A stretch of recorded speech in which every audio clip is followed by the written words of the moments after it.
Jesus Christ. Have a seat, my friend. Thank you.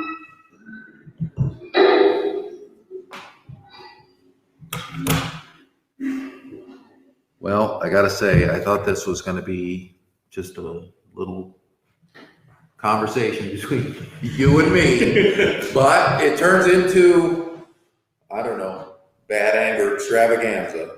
It's a variety show. Cheers, my brother. Cheers. We're having Rob Roy's tonight. Gentlemen, like I was saying, that was one hell of an entrance. Thank you. Thank you. We didn't hear you, so it's good to hear you now.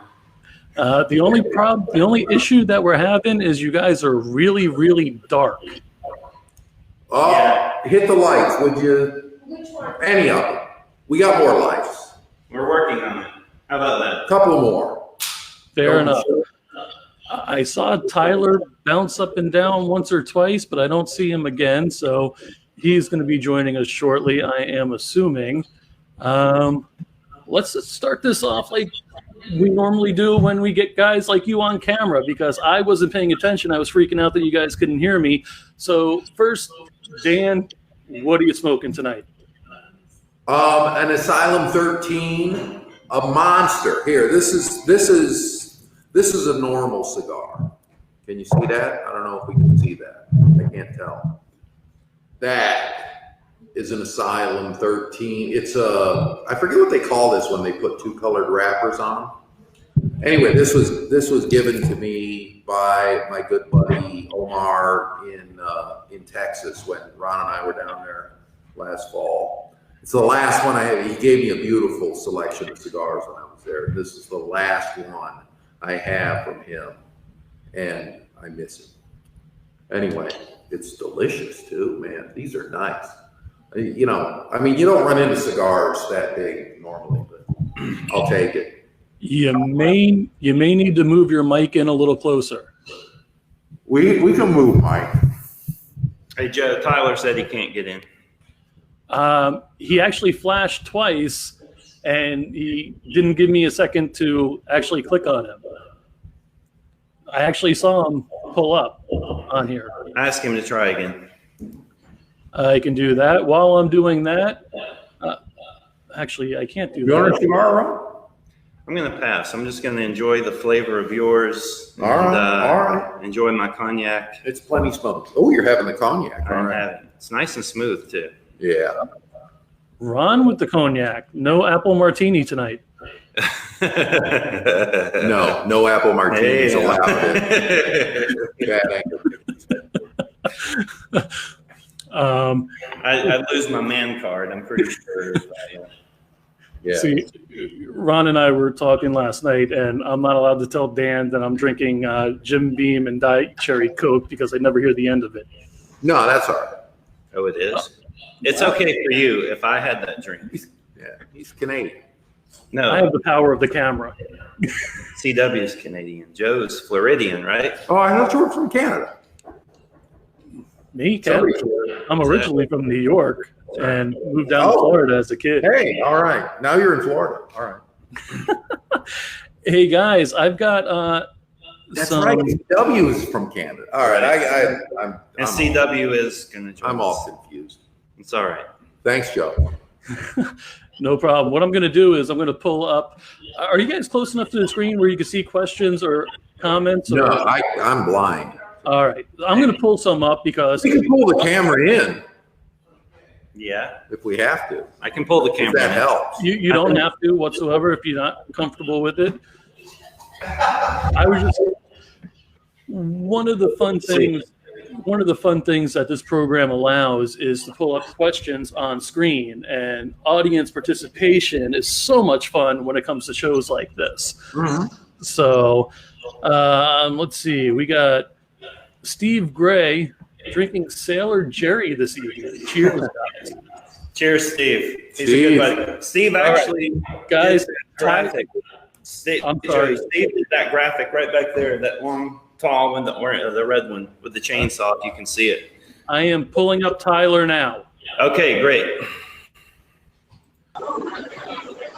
Hey guys, Tyler, I am gonna have to. My earbuds aren't connecting, and I'm at the Belco Theater here to see Dane Cook right now, All right. and it's loud. So Can you hear us?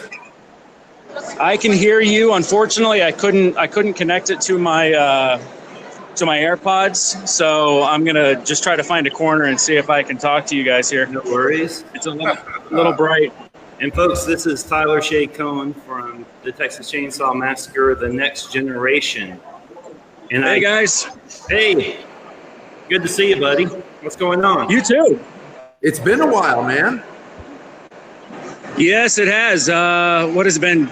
6 months, 6 or 7 months? Is that right? I don't know. Time I don't know where flies, the man. fucking time goes. Time flies. Dan, your hair has gotten extremely long. Well, In the beard. all right.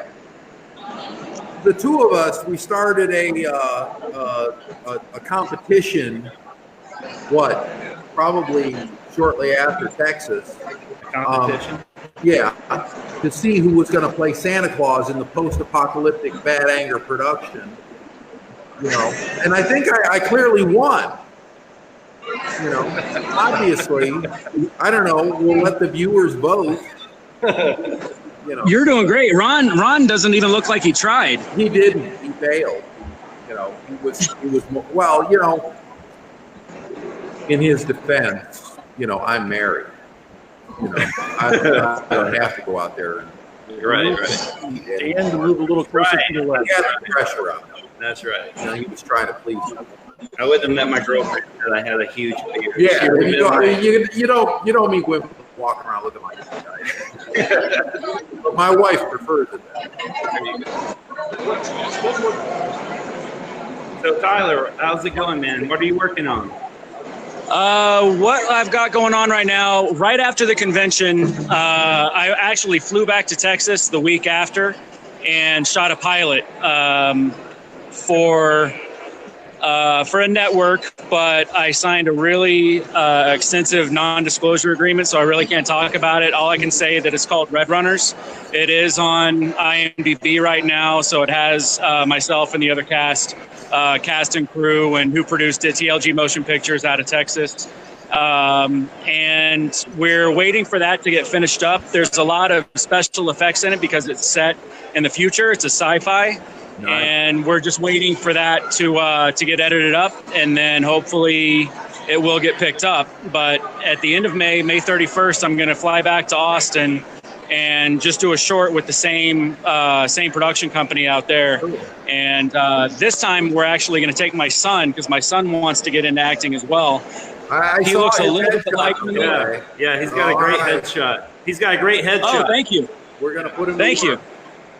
And I took that too, and so he looks a lot like me, but he's got his mom's coloring. So he's got the blonde hair and he's got lighter skin. So I don't know what they're gonna do, but I think the idea is that he's gonna play me younger, and then then we go to the future, and so he's gonna. And I asked him, I said, would you be able to act like me?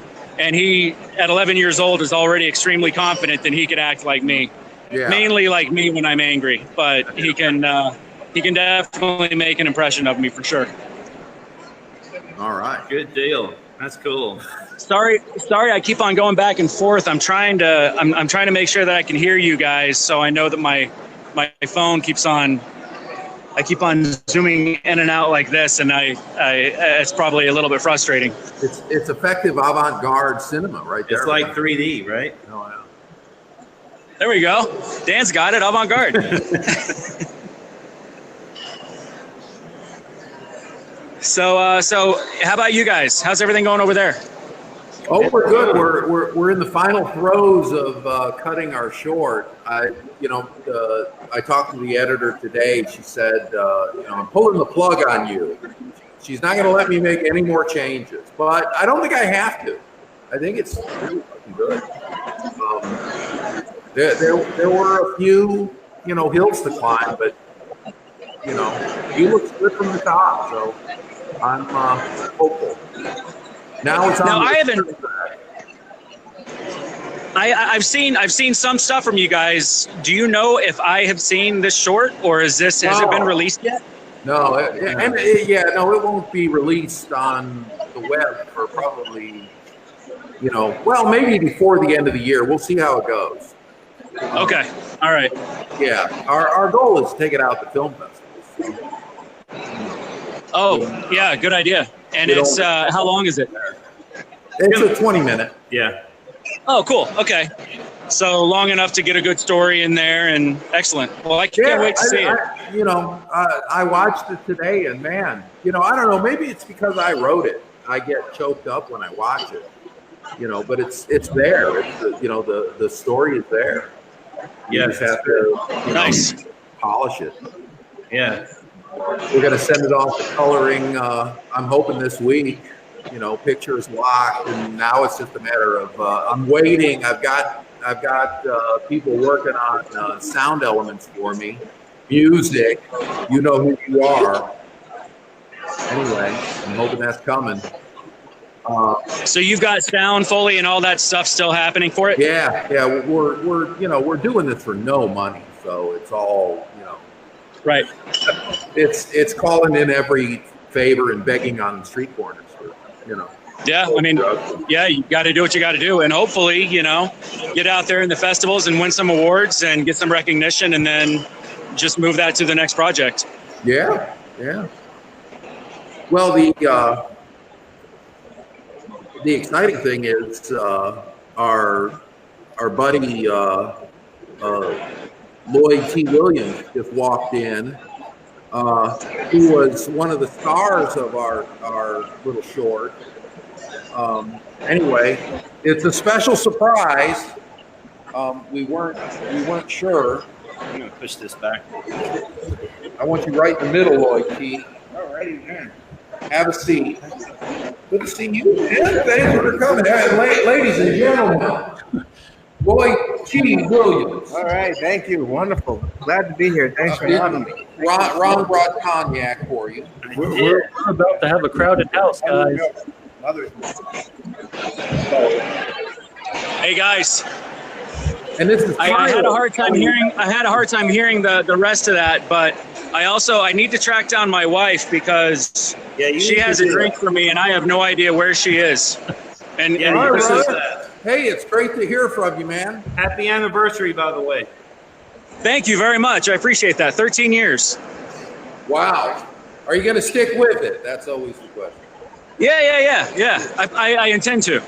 Hey, all right. Tyler, we'll talk to you soon, buddy. Thank you for calling in.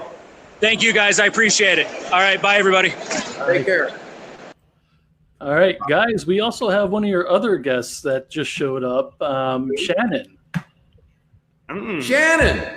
So, would you like me to bring Shannon on? Yeah. Sure, Lloyd's I here. was, All right, I give was me one talking second. about Shannon. Lloyd's here. We can talk about the show. Are you there, Shannon? She's somewhere. I see something happening. There she is. Hey, Shannon. Hey. Good to see you. it's going you on? and Gang back together again. Gang's all here, sort of. Hey guys, how you doing? Hey, Doing CW. wonderfully, thank you. Jeez, everybody's here. today. Everybody's here. So, Lloyd, this is CW. He's a friend of ours. Hi, CW. How are you? Lloyd, Shannon. Nice to meet You you. know this guy. Hey, Shannon. Lloyd, how are you? Wow. How are you? Good. Nice to see you. How's everyone been? I'm sorry, what'd you say? How has everyone been? Oh, everyone's great. This part, Awesome. everyone's great. Awesome. Smoking cigars and drinking excellent cognac. Nice. Life's good. I'm drinking some 15-year-old scotch. Oh, Already. you know I how like you know you. how to live. Yeah. Right? I won't tell you what's in my cup. I have a little. I saw that when I came in the door. Little baseball bat. Little Ty Cobb. I'm going to start off with a few questions there for Lloyd, if you don't mind, guys. Oh, please do. Absolutely. Yeah. All right. So, Lloyd, you were in Volition. You want to tell us a little bit about your experience on that? Yes, I played basically, I'm the bartender, and I'm basically the bridge between worlds. So whenever anyone is going to the other side, they kind of got to go through my bar. And I'm basically the ear. I listen, I guide, I kind of try to steer them in a certain direction, but basically I'm just the ear to prepare them for the next stage of their journey. Awesome. I can't wait to check it out when it's actually released. So, what other films have you done? Myself, I'm sorry, what you saying? What other films have you done? The other movies I've done, you said? Yeah. Yes, I've done, let's see, projects like Bull Durham, Pretty Woman, Toy Soldiers, I see Comrades of Summer, Cotton Club, Taps, LA Law on TV, Law and Order, a lot of TV, gigs, you know, and I actually got to be lucky enough to be in Texas Chainsaw Massacre 3D with this little fella right here too. Got to be running around the park in the middle of the morning with him. Wasn't it? That's where we met. Yeah. Great experience, a lot of fun, just hanging out. Nice. I never. You've done a bit of stage work too, eh? Yes, I'm a theater major, so stage is my forte. And dance. And dance and choreographer. Nice. Anything with the anything with the stage work stand out?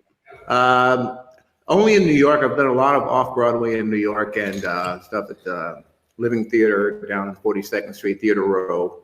But more of my theater experience is in New York City before going out to LA and doing the film business and getting whatever gigs I could get and being happy with them. Thank you.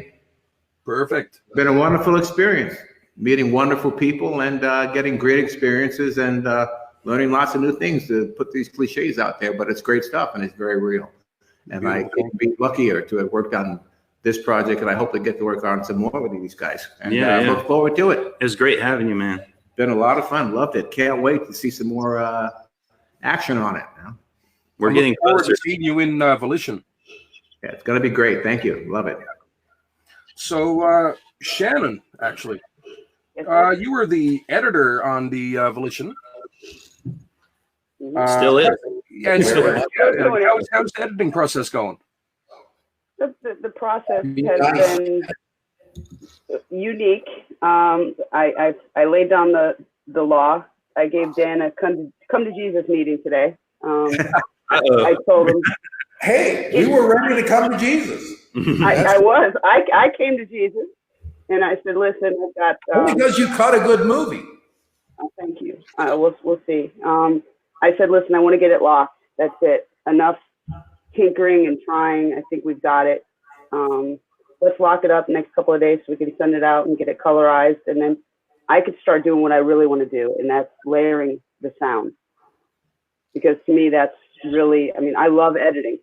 But sound is one of the most important aspects, I think, to any film project. And I really can't wait to get in there and just have layer upon layer upon layer upon layer of sound fill up this big 6-foot screen I'm looking at right here out of the corner of my eye. That's really what I'm anxious to get doing. Nice. Looking forward to it. Done. So what's No left? more. What's left to be done? I'm sorry? What's left to be done on the editing? I just some subtle things, just some subtle adjustments to sizes of we're down to the font is a little bit too big. Okay.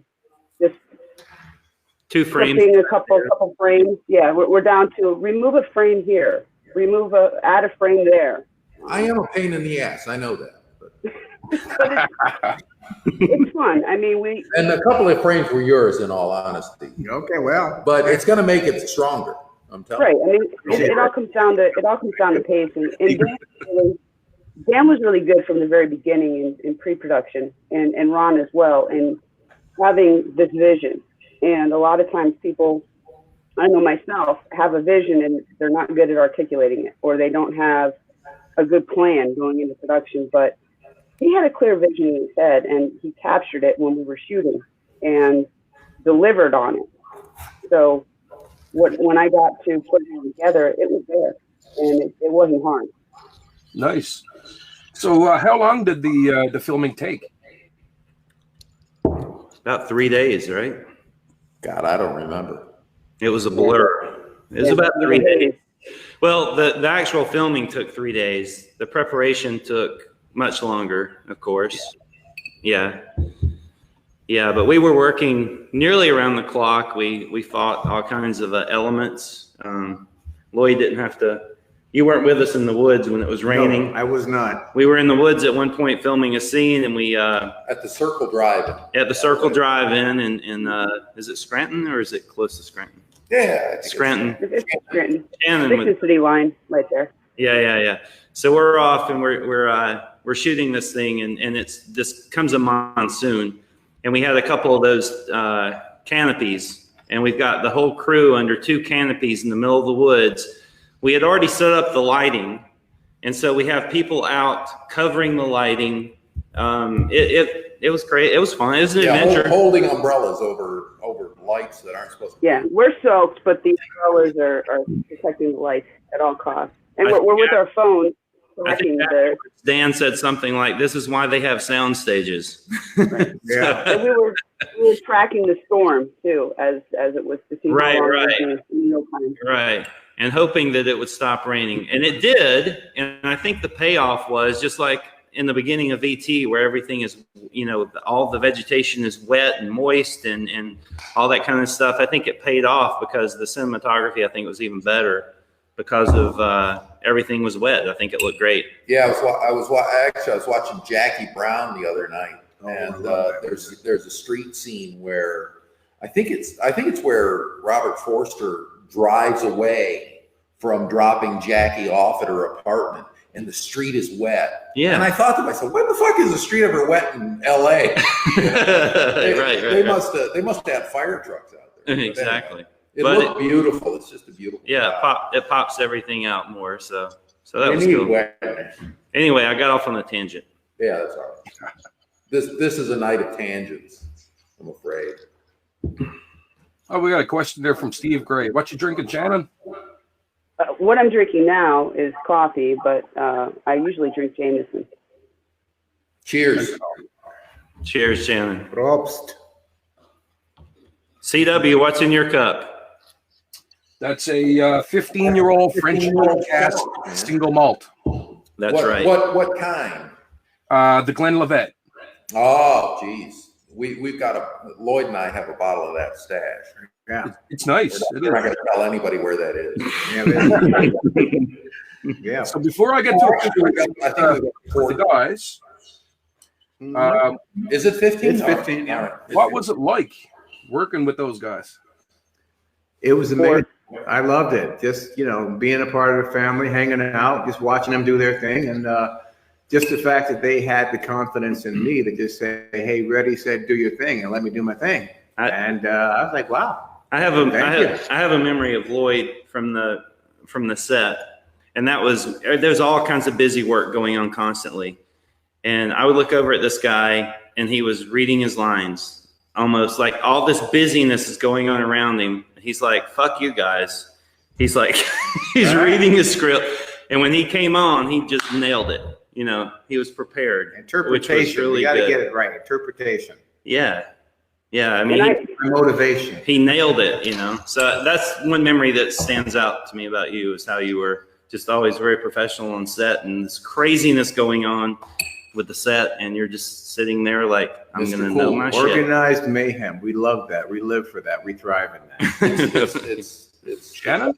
Well, I was just going to say with Lloyd, with April, even with Brett, because I did sound too when we were shooting. And so I would go, to follow on what Ron was saying, I would go to Mike like Lloyd, and he would just raise his arms, and I'd be in places that you normally wouldn't be with with a stranger, running a mic and sticking tape on him. Oh, yeah. I remember some of that stuff too. He was in his zone. My hands are falling up, and he's just like, Wonderful. I'm in my zone. Woman tells me to turn around. I turn around quickly. And don't move. Exactly. I didn't move. Hold it right there. There it was. I'm good with that. All right. I'm going to move on to a few questions for Ron and Dan there now, if you don't mind. Absolutely. Yeah. Ron, how did you and Dan start working together? Well, it's been just over 5 years. What month are we in? April. I think it was February. I met Terry McMinn, who was the meat hook girl in the original Texas Chainsaw through Facebook. And she had posted a link about some interview that she had done, and I clicked on it. I was interested in it, and it didn't work. And I had done web stuff for, I don't know, 20 years. And so I shot her a private message and said, hey, this isn't working. If you need some help, maybe I could help you out. And she responded, and she's like, yeah, that'd be great. So we did our thing, whatever it was.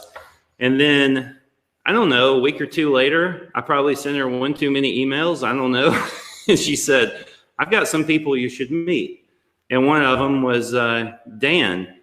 And it was really weird, the timing, because Texas Chainsaw 3D had just came out on Netflix. And I had watched it a few days before. But when she told me his name, I didn't know who he was.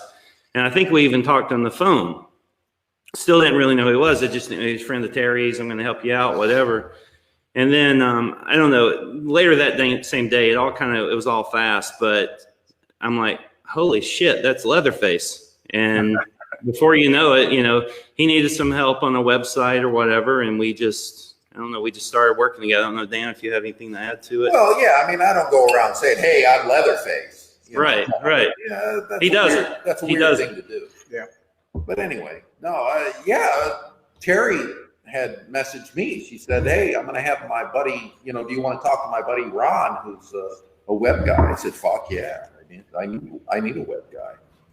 And it was immediate kind of our minds meshed in a beautiful way. And I shortly thereafter realized, that this guy does all sorts of things that I don't do. And then I realized, wait a minute, I do things he doesn't do. We should work together. It's that synergy, the sum of the parts. And it's been You complemented each other's. Yeah, I don't want to say love affair, but it's too strong. Too hairy. You know what? I'm going to interrupt for a second. I won the Santa Claus competition. I want to reiterate, just in case anybody's voting on comments. We got Joe on board here, guys. That is awesome. So I've got a question, and I'm curious because I've never seen anybody else with the collector box other than myself. Shannon, I got to ask about the Superman box behind you. Okay. I could take you on a tour of my toys. Maybe for another show. Oh yeah, that's going to get into some weird, man. No. I've been to Shannon's house. So, horror and actors, directors, and comic books and horror collide all the time. Are you a comic book fan and collector? A little bit. I like Superman, so I have some stuff, but I tend to gravitate towards things I wasn't allowed to have when I was a kid. So if I see it, like vintage Star Wars, I have a vintage Millennium Falcon up on top of my one case. I've got, I'm tempted to pick up the laptop and spin it around, but I have a lot of different stuff that is important. And, of course, picture from when I first met Dan. Nice. In the background back there. He came to an event that I hosted with a guest, and that was how I met Dan. So horror and comic books, and I like to go to toy shows. I'm a big kid at heart. That is awesome. The two worlds constantly collide. Oh, wait. Look at back. Oh, Slimer. Oh, yeah. Slimer, that is awesome. Well, that's fairly new, isn't it, Shannon? the Slimer. Yeah. Yeah. Yeah. I just got That's really recent. February. That's awesome. Very cool. I didn't mean to interrupt, but the Superman stuck out like a sore thumb. I don't know if you can see behind me. I have Superman stuff. Yeah. So I had to ask. I'm sorry. I wore a Superman tie Friday to work. So That Superman is the cat's ass. All right, I'm going to bow back out and let you guys do your thing. Oh, wait. Real quick, though, because now I'm curious. Christopher Reeve Superman or? Christopher Reeve, 110%. Well, okay. There you go. Me too. And he was created in Canada. All right. Right on. We now bring it back to your regularly scheduled program. Yeah, that Slimer is pretty awesome. So, Ron, I've heard you have a script written for a future project called The Salem Coven. Can you give us some teasers about that? Scary stuff. Love it. Oh my goodness, what a name. Yeah. Salem. We have another visitor back here. This is nice. Barnabas. Can you see Barnabas? Yep. This is Dan's new dog. Nice. And he's being this is awesome because he's a little shy. I can barely see him from here. What breed, Dan? He's a coon dog, He's a coon dog. Nice. which is not racist at all. You know, he had to say that, but you didn't have to qualify it. So I'm now sorry. You get people thinking, I love you know, all right. I didn't want people to get the wrong idea. I don't want people to get their own idea. That's all right. He's Keep a on coon going. dog. That's a coon dog. You know, That's it, right? he can't help it. He can't help it. He loves it. No, he's a good boy. Checking everything No, out. he was kind of I don't know, not a rescue. We didn't rescue him. Actually, some friends rescued him, and he's been bouncing between homes for a while. And anyway, he settled Hopefully here. this is his last one. What's that? So hopefully this is his last home. Yeah, no, we love him. He's This a good sweet boy. dog started yesterday not coming anywhere close to me. And then over a period of a day, now he just comes right up. It's Yeah, great. it's helping him out a lot. He's Yeah. a good boy. Yeah. He likes show business. apparently. Yeah, he's we didn't know that about him, but you it's know, great. My parents didn't know that about me. No. Well, I'm sorry. Well, I'm sorry, Mixing water and Stephen, drink, you had a I want to talk about. You had wanna a talk question. A little bit about the Salem Coven. The Salem Coven. It's a script that I wrote. It took me about 2.5 years. I'm not going to say to complete it, or Dan would probably throw something at me because I know it's never complete.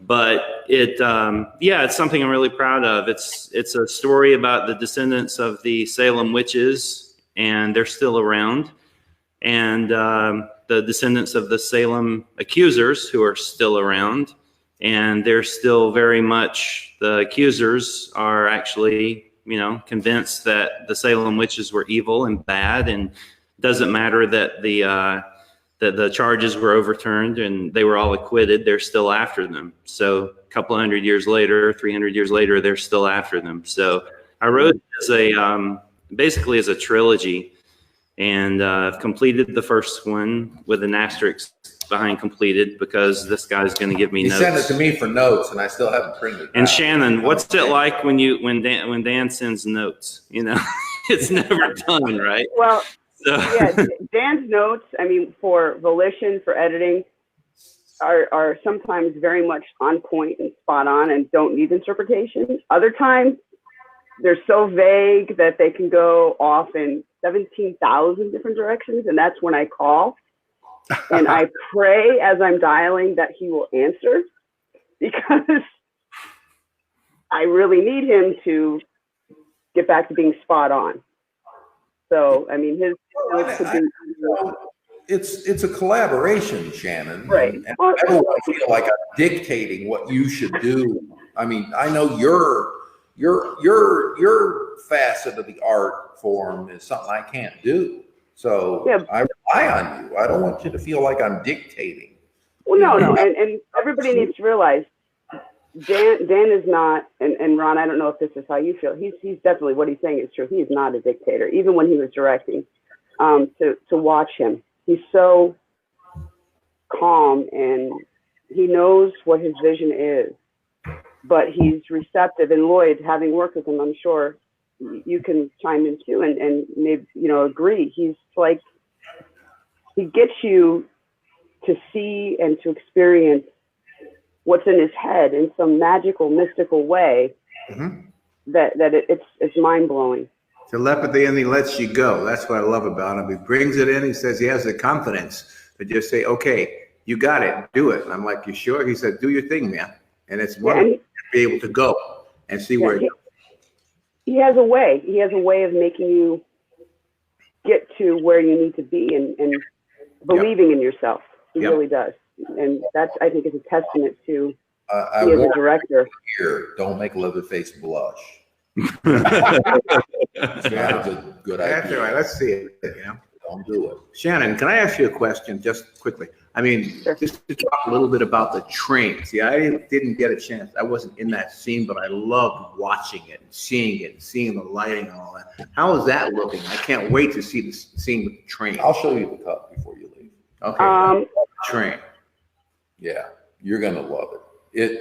It was that exceeded my expectations. I was so amazed that we pulled that off. But we had to work, man. I mean, and that's why, you know, movie making is a completely collaborative effort. You know, anybody who thinks, "Oh, I made a great movie," they're full of shit. You know, it's a group of artists who care deeply about what they do, who make a movie happen. That's the beauty of the art form, and that's the thing that really attracts me to it. I It's a think. jam session. Like Yeah, there you go. It's a jam session. One Jam start, session. you get a rip, you get a go, and Yep. everybody jumps in and you just jam. and see what It's comes jazz. Yeah, it Absolutely. is jazz. Celluloid jazz. It That's is. what we should call our company from now on. out. Yeah. I like that. Cellulite jazz, yeah. But one of the things that we did that you'll see in the film with regard to the train scene, and I totally suck at lighting. I own that. I know what your skills are and run with those and run away from the things you know you suck from, right? Dan has done something so magic. Again, I hate to keep using that term, but it's incredible. The effect that when you see it, I hope you appreciate it as much as I did putting that scene together, Lloyd, and everybody else. But I had the ability to see us do that in production and then have that to work with putting the scene together and then working with Dan to execute not just the pacing of the scene, but to try to capture the emotion that was written in the script and then bring that to life. And that the whole thing, I think, is going to play great. And again, I can't wait to get to the sound portion, to that layer of this process and really start having the sound move from one part of the screen to the other and to have that whole element added to just really enhance what he's done so far with what we've done so far with the project. Thank you. Yeah, we should probably actually, you know, a lot of people contributed to make that project happen. We should probably send them all the script because it's kind of cruel to talk about this stuff, and they have no idea what we're talking about. No, You that's know? true. That's true. We lived it for so many you know, months. maybe we'll get on that. I don't know. I can't wait to see it. Yeah, have you read the script? I haven't. I mean, if you want to gracefully send a copy over or a screener, I don't mind I don't mind signing a NDA. Yeah, maybe you'll see, you know, what we're talking about. But Yeah. it was a magical moment when that happened. You know, in the process of making the thing, I knew what I wanted, and you know, we had a ragtag crew of enthusiasts. You know, Amen to that. certainly not professionals, but you know, everybody, you know, busted their asses, and there were basically the element of the movie is creating the fires of hell with, you know, lighting tricks and shaking branches. Well, see, that's what I was alluding to, and I didn't know if you wanted to give away your secrets or not, Dan. Yeah. Lights and shaking branches can do marvelous things on the inside of a train. It's the essence of movie magic. Yeah. We take the audiences to the depth of hell in the movie. I think. I don't Nearly. know. I just watched Nearly. the cut, and you know, it's there. I think the soundtrack is going to sell it, Shannon. So there you go. I'm throwing Personally, it out. I can't wait to see Lloyd as what I don't know. I'd kind of call it like the gatekeeper, shall we say? Yeah. The Yeah, gatekeeper, there you the go. bartender, Right. gatekeeper, you know. Yeah, right. Pretty cool. I'm really looking forward to that, Lloyd. little bit of humanity, a little bit, you know, a little bit of, you know, when I was sad to see Brett leave, you know, I kind of like. Yeah, you really feel that moment. Yeah, You'll it's see like, it. You'll Brett see has it. to leave. It's like, well, I'm going to miss you. I You miss want- you around here. You want him to stay. Yeah, I wanted him to stay. Hang out with me for a I minute. enjoy your company. Yeah, he said, I enjoy. Because you're your hanging company. out for eternity. Yeah, Yeah, And this guy walks. It's like, This come on. guy walks in that you like really enjoy his company, Yeah. and he's like, "No, I gotta, you know, I gotta do my thing. I won't say the line, but Right. I know it by Stay heart." here, But he's like, "I gotta do my thing," and he leaves you. Mhm. Yeah, And that's the theme of the movie right there at that moment. You know, that's what it's about is, you know, that facet of humanity that I think people will recognize. Not everybody has it in their lives because we don't all live that way, you know, Right. but I think people will connect with it. It'll be interesting. yeah. I'm anxious and terrified to see how people respond to it. Yeah, you mentioned, Dan, that you get choked up at certain points of it, Oh yeah. and you've never told me that, so I'll admit that I too get choked up Yeah. at certain points of it. Like I'm Yeah. watching it, and the way Shannon's cutting the scenes and how everything comes together and the acting and it's just boom.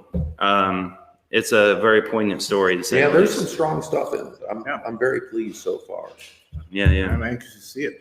And even just going back a little bit to when Dan was talking about the shaking of the trees and the branches, if you are familiar with Alfred Hitchcock and some of the techniques he employed very often, the same type of, you know, cut to here, cut to there, tree branch styles such as One Step Beyond and Rod Serling when he did not the Twilight Zone, but the one, the program. What did he do after One Step Beyond, after the Twilight Zone? What was the other thing he hosted? But I can't get the name of it. Night Gallery. Right now. Night Gallery. They're The nice. Night Gallery, One Step Beyond, Alfred Hitchcock presents. All of these are simple techniques, and they're black and white, you know, and they really bring you in with simple techniques that you did it just because you didn't have the money, you didn't have Yeah. the budget. You shake a tree, and you know. So you the get point. you get creative. I'm get not, creative, I'm not yeah. yet used to being referenced in the same breath as Alfred Hitchcock, but I'm Yeah, probably. yeah, Alfred Cheers, Hitchcock. brother. Yeah, absolutely, man. Love it. And is it Cheers, Rod man. Serling from like right here? Right here, Mhm. Rod Serling's right here. Get Yeah. the- Interlake. Interlaken, yeah. He's from Italy. Well, he lived in Italy. What's He's the at the end of every Twilight Zone, Dan? You told me it's the Cayuga. Cayuga Cayuga Productions. Productions, Yeah, production. Old Hollywood. Yeah, and we're right Hollywood. near that lake. It's amazing. Yeah. Oh, we got Joe again. So I'm curious, and I don't know if it has been brought up yet. Are there any particular film festivals you guys are aiming for with this project? I don't know. Is there? Ron? No, not yet. I think we have to have the project finished and then look at what's available in the next 6 months to a year and then go from there. So Yeah, I hate to be so vague, but it's you know, yeah, we'll submit it to, you know, some very specific ones. I don't know what that is yet. and something you didn't mention, Dan, was that you know, I omit a lot. well, what you originally wrote the script for. It was a pilot. Oh yeah. You know, the original script was a pilot episode of a TV concept that my buddy Greg Philippi and I developed. We were hoping to make a basically you know, bring back that tradition of the Twilight Zone where they had a weekly, you know, dramatic presentation of some, you know, particular style of story that didn't have a through line. You know, each one was an individual thing unto itself. And I think that was some of the best television ever developed. But you know, we were basically going to do a series called Volition, which was the through line was basically ghost stories from the point of view of the ghost. You know, it was that view of humanity from the other side. And, you know, Greg had all sorts of things happen in his life, and I had all sorts of things happen in my life that led us in different directions. But I still think that's a valid conceit. I'm not sure if we'll ever do it, but you know, that was the origination of that story. It was kind of the foundational ghost story of, you know, how you become, you know, how you might become a ghost, you know, what that might be. And, you know, I don't know. All right, we got a question from the audience.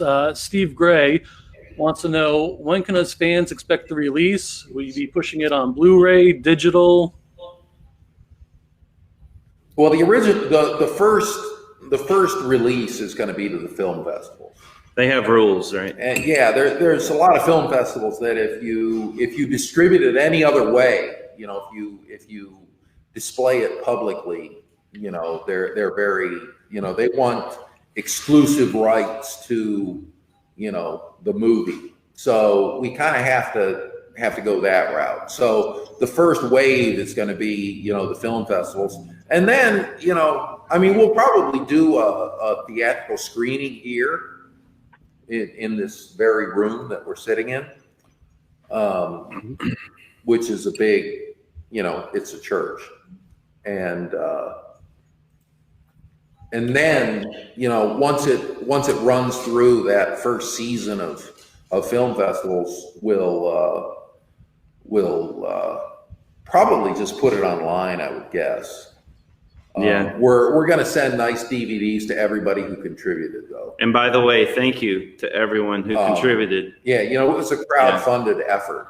And, you know, I mean, you know, the way I came up through the industry, there's a profound respect for the money, you know. And I know this was an ultra low budget production, you know, that was, you know, nothing in terms of you know, Hollywood movies, actually less than nothing. But Except, you know, it was a lot to the individuals who supported us and who continue to support us. So, you know, thank you for your patience. It will eventually be available, you know, online to the masses, but you know, it's going to be first available to those dear people who helped us out so generously. That's still the part of it I can't wrap my head around. You know, people, you know, it's, you know, we were kind of panhandlers on the street corner, you know, asking for money, and people gave it to us. And you know, it's a touching, profoundly touching thing. Special shout out to Ryan and Colleen Worcester. They put us way over the top. top. Yeah, you know, yeah. People who you know, get a glimpse of what you want to do, and then fucking step up, pony up, man. It's incredible. Yeah, and I still, you know, marvel at it. But the wonderful thing about budgets and money in regards to filmmaking is all about storytelling. You know, you tell a good, simple story. When you can hook people, you don't need money, you know, or not a lot of it. You hook them with the storyline. You know, they sit back and they love it. You know, they're going to be right there. It has a lot less to do with the money, because if you sit back and think about simple sets in history in the filmmaking business, what's the name of the movie that Danny DeVito did? The Space, was it called? Everything took, or something like that. It took place in one room. Yeah, really. One room. And, you know, it was just the story that hooked everybody. And it was a hugely successful film because of the simplicity of telling the story. Right. You know? And because of the donations or the generosity of the supporters of this film, we'll be able to bring that with the editing and Shannon and your work, etc. it's going to be wonderful because of the storytelling and the simple, the whole set. For the most part, even though we only had a few different settings, most of it took place in the bar, and we're telling a story. And that's how you relate to the people, and that's how you reach out with that. All I right. hope you guys know too. If it's ready to roll for October, I'm more than willing to help out and screen it at NL HorrorCon for you guys. All right. Thank you. We were Thank you. CW. We were talking about that today or yesterday. The days are running together, but yeah, we'll be in touch. Yeah, I mean, if you guys want to do that, I'd be grateful, and I'm on board with that idea 100%. Maybe I could probably get you guys on a Skype call, put it on the projector on the big screen, just so people could meet you guys, and understand who Bad Anger Pictures is. And we could do a little screener after, just a little hello for a couple of minutes or whatever. And any way that I can help out, I'm down. We greatly appreciate it. Awesome. And that's why this movie got made, is because there's so many different people like you and that saw the vision and have jumped on and willing to help us out. So thank you. All right. If I may interrupt, we actually have a question for Shannon, if we may. Let me pull it up here. So, Shannon, we have Chris asking, how many different audio tracks are you mixing for Volition, and what is your multi-track setup? Okay. When we were shooting, I used a Tascam 4-track recorder. We ran wireless Sony mics, and then I had a Sennheiser boom for the scratch. Edited the project in Final Cut because that's what the colorist preferred. So what I'm going to do is dump out of Final Cut, and then I'm going to be doing the soundtrack. Yeah. Let me try again. Good thing I'm not drinking Jameson, right, guys? I'm going to be doing the soundtrack in Adobe Audition. And I don't know how many layers I'm going to have, how many tracks yet. I mean, you start with the principals, then you have your sound effects, you've got your score. I mean, it just depends. I don't know until I get in there. And I'm sure at some point the roles will reverse and both Dan and Ron will say, you're done. And Shannon, do we also have any good, you know how poignant a good train whistle or a boat whistle, horn, etc. Do we have any of those good sounds in the project yet that you've put out?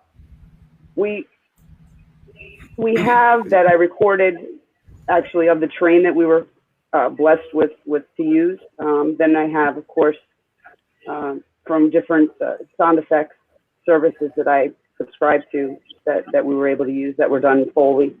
And that we can always, if those aren't up to my standards, Dan's standards, Ron's, I'll go up to Steamtown. I'm located in a place right next to the Steamtown National Historic Site. I can go and spend a Saturday playing with trains, riding the trains, and getting more real sound if I need to. Whatever it takes. Yeah, and as focused as we all get on the picture, the sound is the emotional life of the movie. The sound, the music cues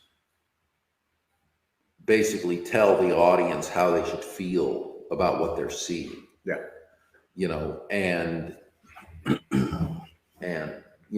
it's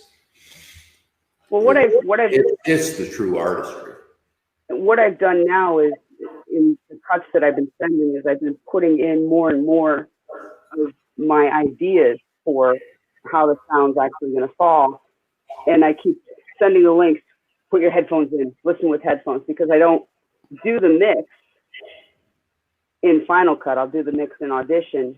So the sound that they're hearing is not mixed, it's not blended, there's no directional flow to it or anything. It's really wild. So to get the idea of little nuances with the subtleties of the rain, because it's raining. Yes. Right? So yes. The little emotion of the rain has an emotion. And that's important to the narrative, right? So things like that, the intensity levels of a raindrop or the subtle sound of the wind in the distance, and a thunderclap at the right time, and what type of thunderclap is it, and so those little augmentations. I look at I'm burst. I can't wait to play.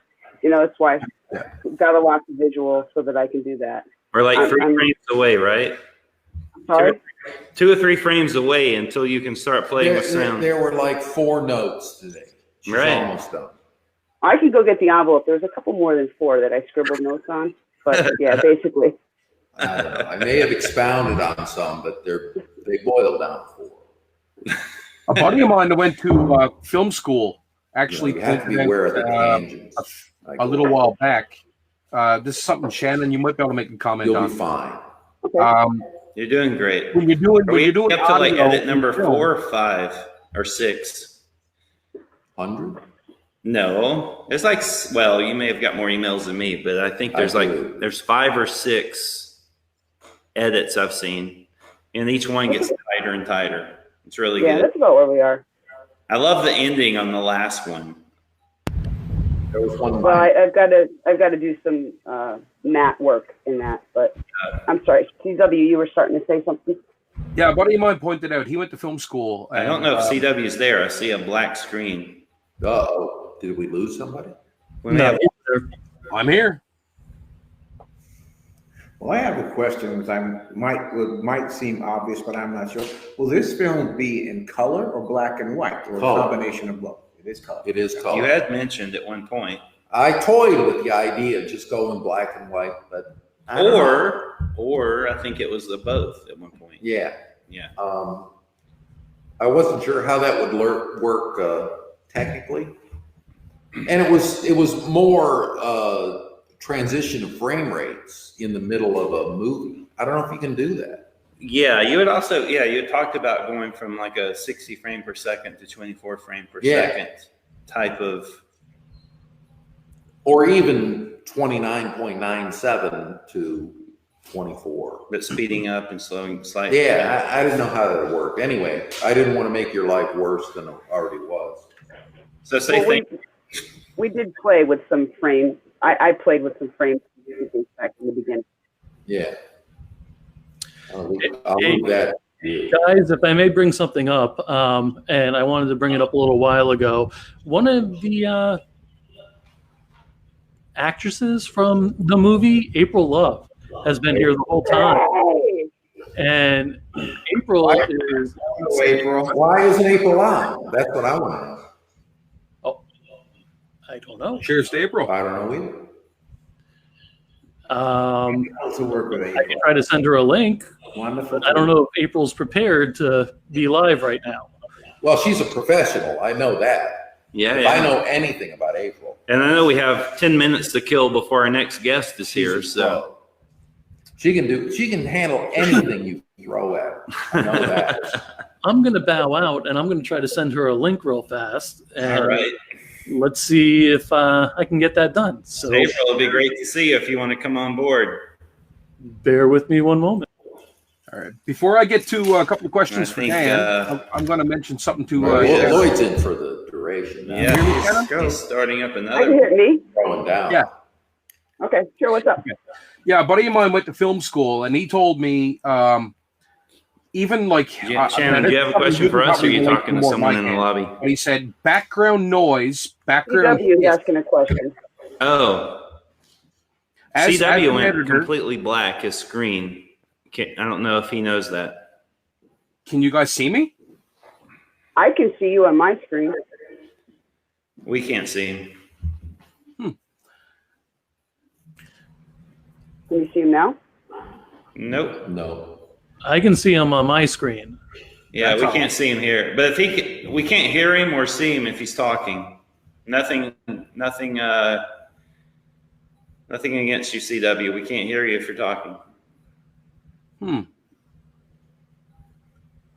Okay, well, No Shannon, worries though. We'll figure it out. It's going. Yeah, I mean, I'm looking at the live screen and I can see all 4. Right. Yeah. Well, 3 now. Yeah, I don't know. All right, before I get to a question there, for So, Dan or did we whatever, pick a good cognac? Oh, I love it. It's wonderful. A buddy of So mine went to smooth. film It is school. very smooth. And I love he him told me to dancing look out girls. for. Yeah, where are the dance? I told my wife. Told me to What dig happened to for that? background. One just left. This one. My Or girlfriend how a left. shift in the background noise or his can make a change. So you guys can't see this. We're Someone- getting a show. I don't Put need that back or on. feeling. You don't have to take that As an off. editor, somebody that's doing sound, how do you I've got a question about do that? I didn't get a Or, chance like, to. Are there any little witness this thing tricks with or the doc tips master. or anything How- for anyone how that's is an his aspiring footage editor? going? I love the. So I only got, because the guys are talking, so I only got part of your question, and it was basically about isolating background noise. Is that? The doc. The master. doc master. Maybe that was CW. Hey, We don't hear. guys, if you can hang on for 1 second, because I have no idea what's going on, why you guys can't hear him, but they're actually in the middle of a conversation and you're speaking over them. I got to figure this out. I'm not sure what's going on, so give like 30 seconds. Maybe just one suggestion: if CW were to completely leave out of the program and come back in, first Let me see if I can do that. Hold on a second. turn it off, turn it back on. Reboot. Typical fucking, Yeah. tech support. How about now? Hey, he's There back. he is. Yay! CW, you probably asked 50 questions that we did not answer. No, me and Shannon were trying to have a grand conversation. Anyway. He was asking about sound. I couldn't hear him. Yeah.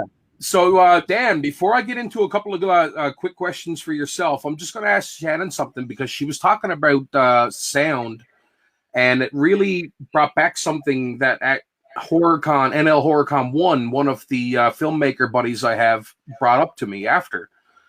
And that's that when you're doing sound in film, he said, pay attention the next time you listen to a film, whether it's a horror film or not. Trying to change somebody's mood can be as simple as using like a background noise or a background hiss, like the pitch of something, whether it's up or down. You can change someone's mood with a sound and they don't even realize that it's happening that way. Oh, sure. Right? Now, as the average person watching a film, you wouldn't notice, but somebody like Shannon, that's an editor, I wanted her perspective on that. Well, it's true. You can do that with sound, absolutely. And when you take that and you couple it with what you're seeing visually, when you use a dirty shot or dirty frame to establish who's the weaker in that scene, who's the stronger in that scene. If you put all those things together, you can provide a lot of subtext to the narrative and influence who you like and who you don't like. And so it becomes not just the words that were written on a page, but also everything else. So the writer could have written a character to be incredibly funny and likable, and the director could come along and they could act that scene and it could go through editing and they could be like almost a sociopath that the audience just does not like at all. Yeah. I mean, if you look at one of the things I do, because I teach college, and one of the projects I give my students is they take a film that's of one genre and they cut together a new trailer, making it be a different genre. So you take something like a Mrs. Doubtfire, and you take certain lines and you apply different sounds and different zingers and things like that, coupled with different lines and different shots.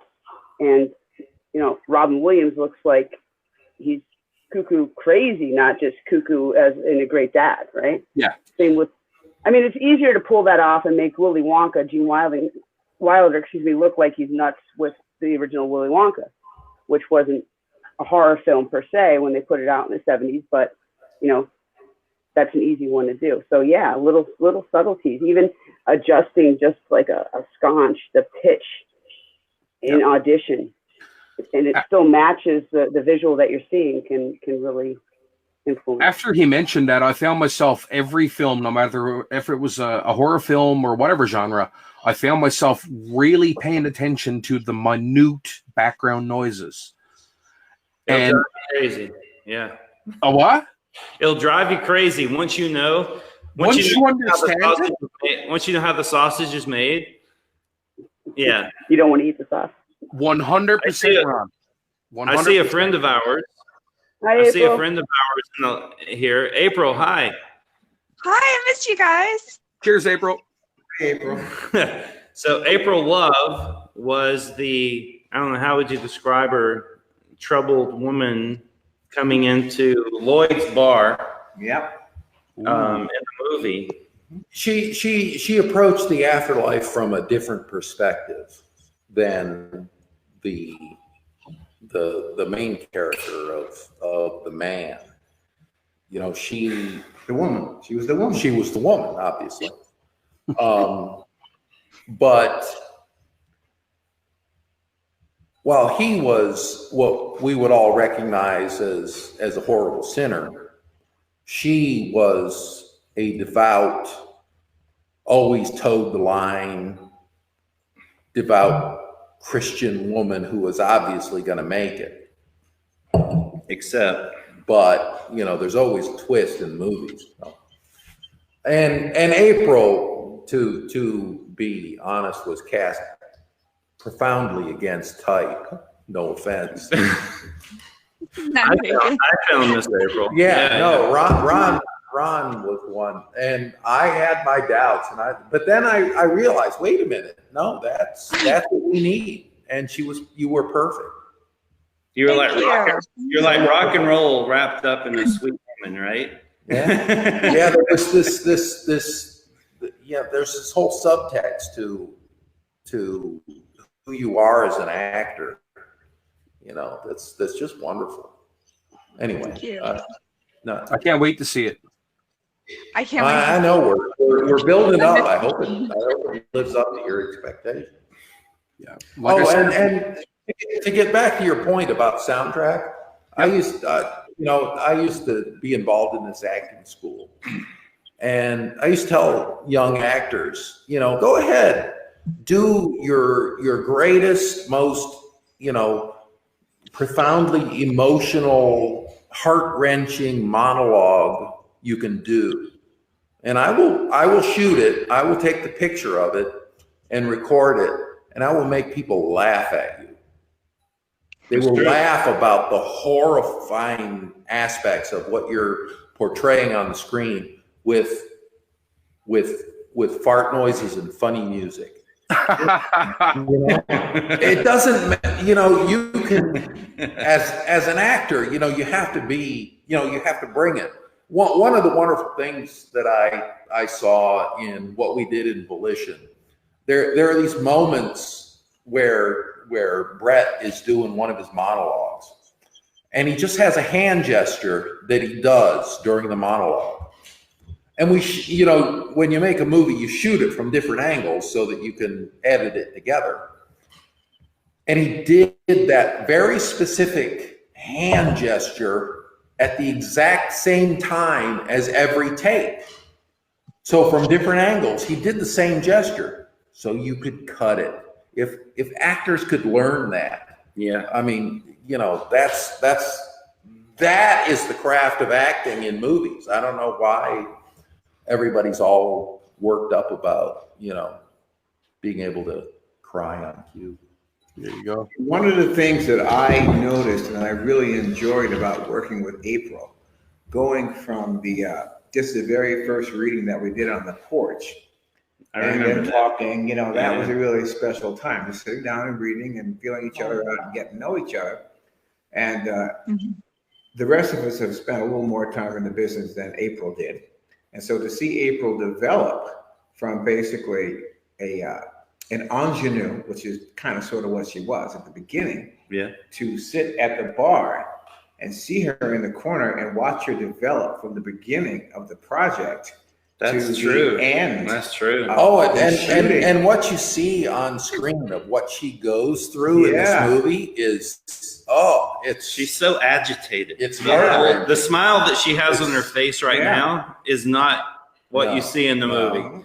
She is not happy Oh yeah, no. in the movie. Yeah. And being the bartender, She is being tormented. tied Yeah, to it was torment. one world and the other world, and to see the way she developed from the beginning to the end of the scene, and the comfort, and to watch her develop through the project was pretty cool for me because she was no Yeah, further than I don't think 2 any. feet away from me. So when she was doing her scenes with Brett, I got to look down everybody's throat throughout the whole time and see it develop and to watch it develop from the beginning to the end. Yeah, I don't think any character in the movie has a greater arc than her very character. big, very She goes through the most in the movie. The man is who he is. Yeah. And he has his doubts and he has his regrets and he has his things that he wrestles with in the movie. But April's character, she kind of figures it out in the midst of the movie, which is kind of cool. And But I have to say this, we'll maybe leave with this. We don't know what happens to her. No, we don't. No, it's a cliffhanger. Maybe for sure. Right? Like, well, And that is left up to the viewers to decide. And Dan and I have had multiple conversations about what happens to April, and we still don't agree. No. And we never will. I do have one question. We will all learn the answer in the afterlife. They always have plenty of time. All right. I do it. So I know it's 9. Joe's not here. I'm just going to play producer. It's 9:45. I know we have somebody waiting in the lobby. So we're going to have to say goodbye to about 3 of you guys. But as soon as Joe gets back, he'll make the transition. April, we didn't let you talk. How are you doing real quick? How are you doing? I'm doing great. I miss you guys. I can't wait to work with you again. And thank you for including me in this. And Very gosh. impressive. Yeah. Then check, April, check the message I just sent you on Facebook, if that's true. You got it, girl. I missed you too, by the way. You're fantastic. Good to see all you guys. Keep in touch. All right, Dan, can I run 2 quick questions by you, bud? For whom? You. For Dan. Oh, go Okay, ahead. wait. Let's see what happens. Joe, do we have anybody in the lobby first? No. All right. So Eric, if you're watching, you're not in the lobby yet. I'm going to run 2 questions by Dan right quick if we got time. Go ahead. I'll try not to lie. All right. The last time that we talked, I interviewed you, and I never had a chance to actually ask you about this. I should have. In the ending scene, or towards the end of Leatherface, the Texas Chainsaw, in the Leatherface beating scene, I heard that you never used a stunt double, that you actually took that yourself. Is that true? That is true. Yeah, that was a particularly brutal scene to shoot. The whole thing where they chain him up and they're going to drag him into the meat grinder. Yeah. I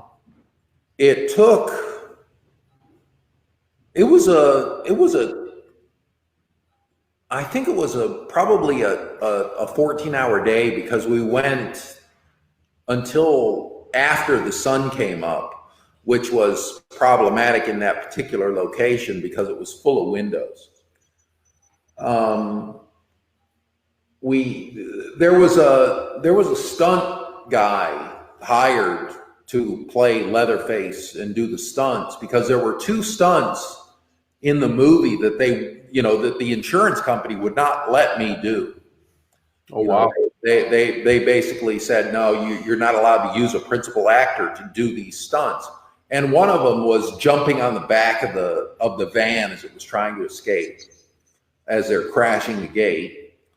And the other was hanging off the back of a train car as he's going to the slaughterhouse towards the eventual showdown with the mayor and all that actually ended up in the movie. And both of those scenes got cut, and we didn't even shoot them. So there was no stunt double for Leatherface in the entire movie, but he was on set that night of doing the slaughterhouse scene. Mm-hmm. And we were in about what must have been somewhere between hour 8 and hour 10. And it was, Paul Ray, bless his heart, was beating me with a prop pipe. We had a length of what was supposed to be, iron pipe. Mm-hmm. It was actually a 1/4-inch steel rod, that they made a rubber pipe around. And so he was beating me relentlessly. And after about 4 hours of him trying to pull his hits, because that's harder than getting hit. When somebody is trying to not hit you, it's physically harder. And he had a bad back, and he blew his back out bad. He was in such pain in that scene. And so, he was trying to hit me.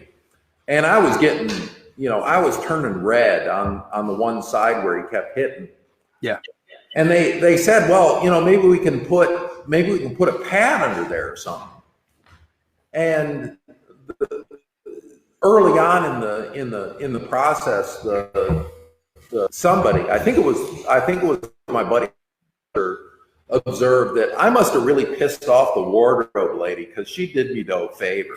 And she, the wardrobe shirt with little butterflies on it. And so there was no way to hide a pad under it. I said, well, wait a minute. If we put a pad, isn't it going to show? Yeah, it's such a light shirt. There's a good chance. I said, if we're going to shoot this thing, let's not compromise it with a pad that we might, not be able to use half of what we shoot. And so it went on, and they had to shoot it from, I don't know how many different angles. And they did like 12 takes from the same angle. And I kept thinking, fuck, why don't we change vantage points, at some, and anyway, it was a nightmare. And so it was hour 8 or hour 10. They came up to me and said, do you want the stunt guy to come in? And I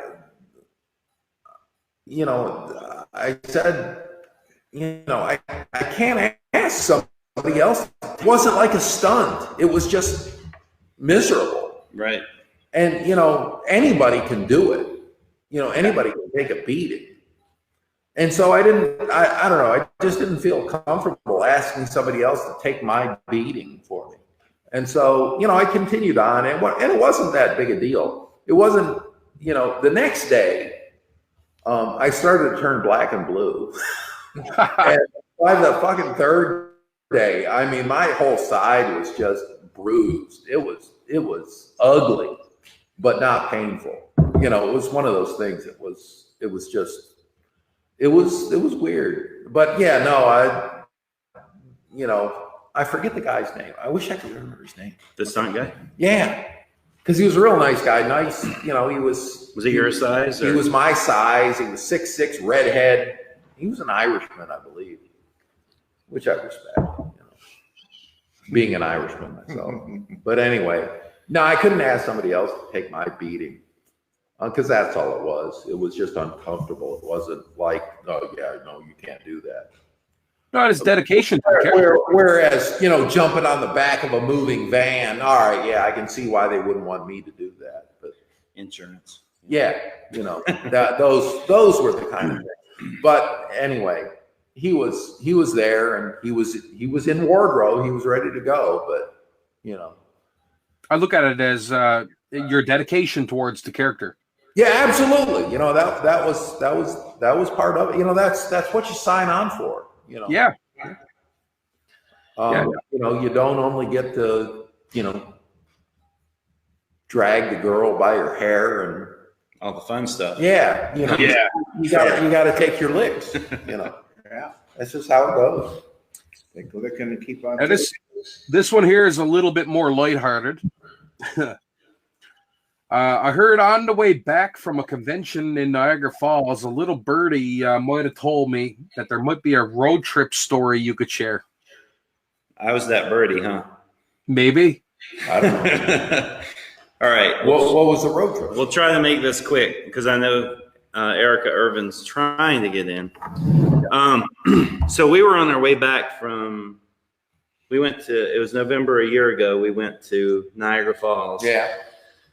We were on our way back and we're in somewhere in the middle of New York. And if you've ever driven across New York, especially at night, you never get out of it. It's kind of like Texas, right? And there's nothing. It's just farmhouses and dark farmhouses at this hour. It's on a Sunday night after we've been working all weekend at this convention. And I look over at Dan and he's riding in the cab of my truck. And I said, what's the peace situation?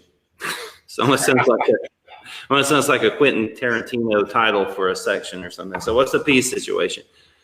He didn't say anything. After about a mile, he said, I'm all right. Another mile goes by and he looks over at me and says, what about you? I'm all right. Another mile or two goes by. And then he says, why don't we stop? I think I planted the seed. So out of nowhere, this store appears in the middle. It's a convenience store, not even a gas station, I don't think. It was just this lit up convenience store, like a mirage in the desert. And we stop and we go in. And I'm not thinking about the way we're dressed. Dan was not dressed like this. He was, looked much more menacing in his hat. I put on the show. Hat. He had the hat. He had the jacket, black sweater. And I'm dressed probably in the same shirt. And we're both giants. And we walk in, and there's these two little guys working there. And one guy goes off to the back, and the other guy's in the front. Dan tells me, he says, you go first. I'm like, all right. So I'm standing in there, and I'm doing my business. And between water splashing, I heard like almost none of their conversation other than Reese cups being a really good snack. I never asked you about that. Common. Anyway, so I come out. Dan goes to the back. I get a drink, and I come up to the front, and I'm paying for my stuff, just minding my own business. And the guy said, I got a question for you. Have I told you the story before? No, but I like the lead in. The lead in is good. Yeah. So I said, all right, what? He said, and he was dead serious. He looked at me, he tilted his head, and he said, you guys are killers, aren't you? And I'm like, what? And I'm like, what? We're tired. It's been a long weekend of, convention food and stuff. And I'm being like, charming. And being charming. And Dan's in the back of the store. And so I did this over my shoulder with my thumb. I'll never forget it. I said, did he tell you who he was? The guy's like, no. Who is he? And the guy's like now getting alarmed. Like he thinks, shit. If I just asked the wrong goddamn question, right? And I said, never mind. He's like, dude, you got to tell me, who is that? And I'm like, well, that's Leatherface from Texas Chainsaw. And he's like, get the fuck out of here. I'm like, no, it's true.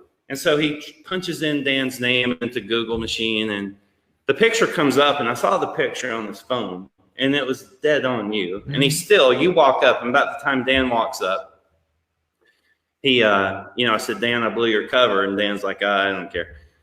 And the guy's quizzing him now, asking him questions that only this guy on the Google would know. Anyway, he comes to the conclusion that it's actually Leatherface.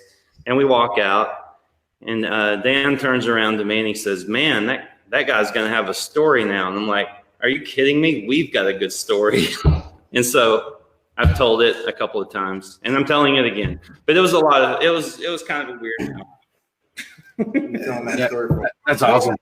That's the joy of playing a character that wears a mask. Right. Nobody knows who the fuck I am. I know. I didn't say anything. We went to breakfast today. We're in this little, do they know who you are there, by the way? No. I never asked you. So we're in this diner.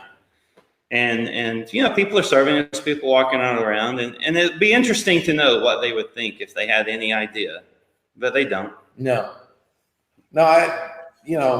from what I've seen of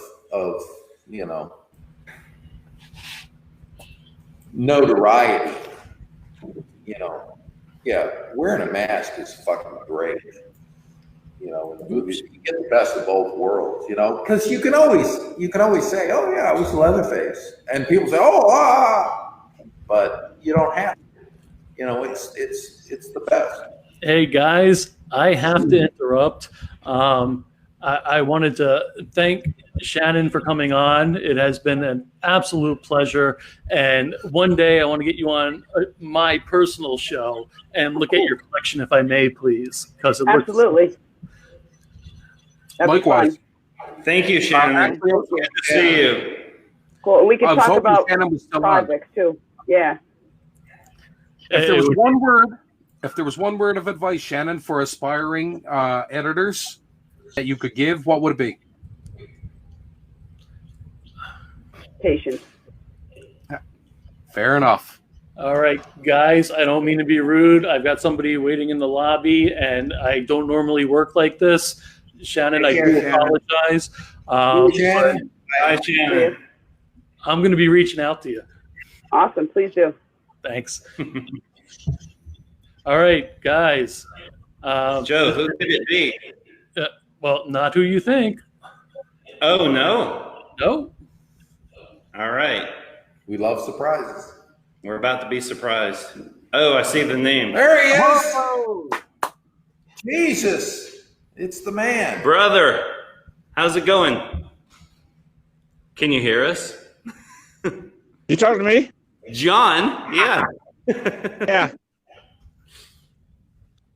How's it going, man? Hey, You on the porch? 3, 2, 1, live. That Live from a ridge in central Tennessee. It's Drinking with Dugan. Tonight we're drinking Heineken. Cheers, brother. And we're drinking with Cheers. my friends Dan Yeager and Big Ron Scott, Cheers, who John. of course everybody called Tiny for God knows what reason. Let's put the How you phone. doing, you big galupas? I could take you both on right fucking now. You know that, don't you? We know. Same time. You know, you guys, to take on, for a guy like me, to take on two guys your size is so fucking easy because you like fall over each other trying to get to me and shit. It's so funny. Well, All I've you have done it to more do than is once, rip trust me. your nuts. That's it. You know, I've always had a problem with the little guys, too. All my fucking life. They all think, oh, yeah, I'll take on the big guy. You know, what's the worst that can happen? He beats the shit out of me, or, I get a lucky shot in. I know how that is. Well, you always have trouble with huge bouncers. They're Yeah. afraid of the other big guys, so it's like, when it's time to tell everybody to leave, they tell me to leave first. Okay, pal, time to go. It's like, tell that big motherfucker over there it's time to go. Give me a few minutes here to finish up my drink. Now you got to go. Why isn't that big fat ass over there? Why don't you finish your drink? God, Jesus, what kind of savagery do you get involved in? Damn, Dan, I haven't seen you for a long time. It's been too long, Dugan. You're growing like a weed, son. When have you guys seen each other last? Oh, God, it's been 3 years ago, Whorehound, I think. a couple of years ago. Damn. Yeah, maybe 2 years ago. Yeah. And it's I been could ask just Stacy; she'd tell me, but she's in there, and I'm not there. it's just been over a year since we hung in New Jersey. That was Yeah. Well, that was a good fun- time. Yeah, it Weather was. sucked really bad. Remember how terrible the weather was? Well, yeah. Well, we were in the hotel most of the time. But I mean, just walking over the restaurant across the parking lot, Yeah, because it was like snowing sideways. And our friend Terry was with us. Yeah, Yeah. I That got was to a meet fun- Bob. I also got to meet Bob Camp that weekend and have dinner with him. I remember. on Friday night, huh? Yeah. And On Saturday you introduced me to him, and then we saw him at and we went to a hotel room party, a suite party, and he was in there. oh yeah, Right. yeah, well yeah, we did. Yeah. Good times. I'd forgotten about that. I wonder why. I don't forget, because we were over there talking to I can't remember her name, but it was a group of people, and somehow, like, who are you? Because everybody's like, who are you? And she said, oh, I'm with that guy. and there's this guy sitting over on the bed by himself. And I'm like, well, who is that? And she's like, oh, well, that's Ken Kelly. He painted the covers of, Kiss Destroyer and Kiss Love Gun. And I'm like, Oh, yeah. yeah. So I'm like, oh, man. So I walked over and I sat next to him. And I said, You put your hand on his knee. nearly. I know. I grew up with that, And so I said, man, I'm a big fan of yours. And he's like, really? I'm like, yeah. And Destroyer is my first album ever. And I said, can I get you a drink?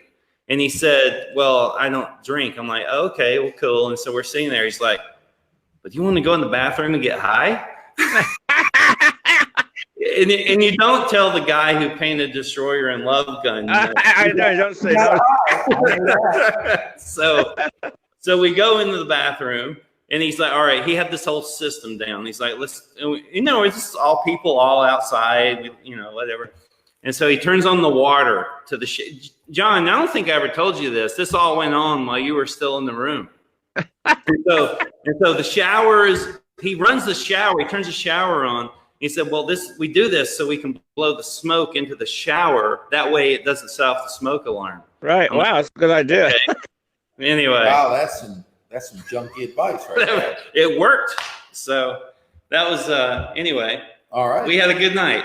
That was a fun night. Another bad anger tip for you. Your first album was Destroyer by Kiss. And by the way, Mom, that was the last time I had any of that stuff. Oh, yeah.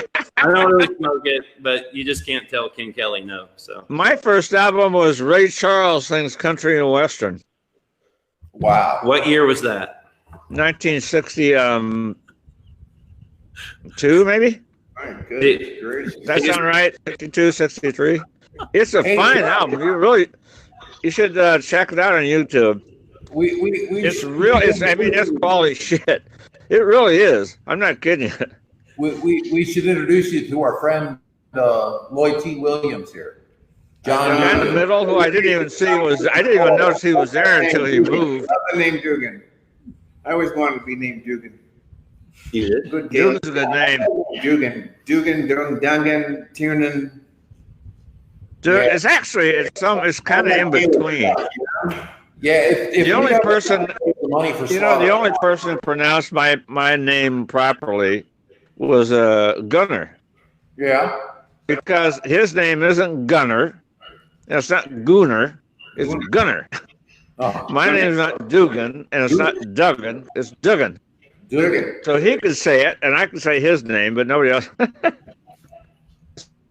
It's unusual. To Gunner. It's an N4. Yes, to Gunner. Oh my God! Do it again. I'm trying to fucking camera. Doing, dude. Oh, he fell down. My wife just pushed her big titties against the window. The perfect storm.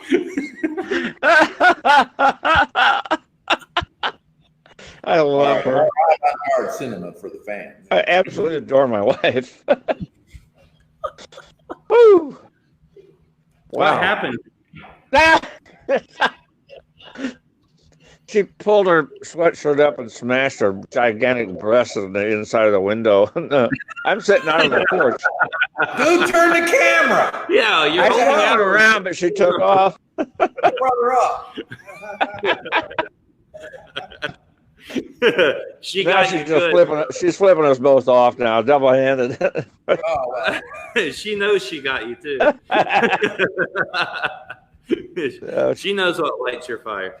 So Dan, she's an you were angel. saying- She's kept me alive for the last 10 months, man. I don't know what I'd do without her. Huh? John, it's good to see you. No, it's good to see you, pal. Trust me, is it's good. really good to see you. Yes, I bet. It's a handsome guy, isn't he? So who's the dude in the middle? Man, Robert Redford right there. That's Redford? That's Robert Redford? Better than Redford. So I'm going to try one more time. John, Dan was about to say something about Slaughter Farm, which we've not talked about once tonight. Oh, Yeah, yeah. when are we gonna start rolling on that motherfucker, man? If we raise the fucking money, you and Lloyd are going to be working together. So We could have raised 10 cents a day and had the thing financed by now. I know, it's ridiculous. If we'd all been putting 10 cents in a fucking jar. You about made me spit my cognac, brother. Wait a minute. Hey, Ron Scott, aren't you the producer of this company? Not the executive producer. Oh, who's the exec? Yeah, he's the guy with his hand out. Yeah. With a hat in it. Yeah. Once we have something to make, we'll make. Anyway, We got to make that damn movie. it's a good script. Yeah, I'm ready for that. That's fun. That's a great script. There's probably people watching that don't know what Slaughter Farm is about. So Dan, can you give a quick? A quick? No, I can't do a quick. Okay, wait. Let me change. Can you give a? I think it would be giving way too much to give anything. What? Except maybe the Pacific Trail thing, or the whatever it's called. What, John? I'm sorry. The setting, the not the Appalachian Trail, the West Coast one. Pacific Crest Trail. The Crest Room Trail, yeah. Yeah. So Dan's I gonna. think we talk about that, but if you really talked about what the Slaughter Farm was all about, you'd be giving away too much of the film. Well, he can talk about it a little bit. I mean, the movie, loosely speaking, it came to me. Well, first of all, I don't care for slasher movies that are poorly motivated. And so... Yeah, no reason for the killing, yeah. I wanted to find, all right, why in the hell would these people actually do this? And I think we found a profoundly motivating reason. Business reason, yeah. Yeah, and, and it's for those who don't know, it's basically the illicit organ trade, human organs. Well, there's a big spoiler right there. Yeah, and so Slaughter Farm is basically it's a brilliant business plan, which I hope nobody ever jumps on board with. But if we don't make it, someone will. Mm-hmm. Yeah, and I've said before, my greatest fear is somebody's going to see this movie and say, "Fuck, why don't we do that?" I know. I hope that never happens. So, but we got to make the movie because I wrote it. And, anyway. We got anybody interested in it? Everybody, I talk to somebody, every probably couple of weeks that, oh yeah, that's great. Yeah,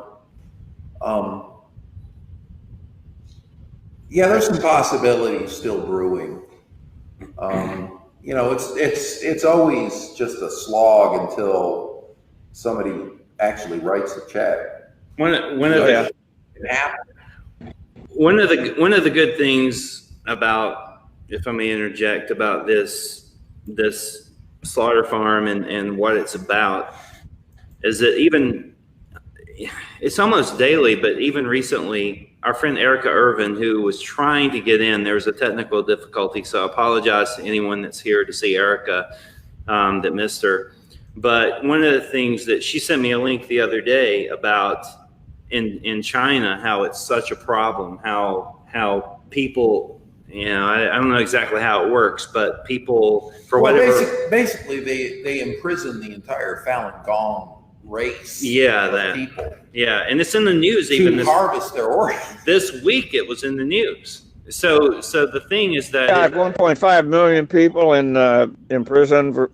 Yeah. So I mean, it's a real thing, and it's something that's going to scare the hell out of people in general, which is what we're all trying to do because we all love you so much. Is scare the hell out of you. So that's something. It's a fabric of something that's real that no one's really jumped on yet. There's been a couple of poor attempts, but nothing like Dan's script. Yeah. What he said. Ron said early on, I hope we do to hiking what Jaws did to ocean swimming. Yes. Yes, absolutely. I mean, that's the strength of it. Right. And that's going to scare the hell out of people, which people ride roller coasters. They do, they do all these crazy things because they want the adrenaline rush, and Slaughter Farm is going to be an adrenaline rush. There are a lot of hikers, man. There's a lot of hikers. They're very healthy. A lot of subject matter right there. They're very, and it's not only that. Got good hearts. They got, and it's not just the thing that we're trying to get across to investors too, is it's not just a one and done. Just like Texas Chainsaw John, right? It's like once you grab an audience, you hold the hell onto them, right? And so Dan has 3 other script treatments. 4. Well, there's 4 total, right? Oh, 3 other. I see what you're saying. Yeah, 4 I'm total. not good at math. Well, we're working on that. But anyway. 1 plus 3 equals 4.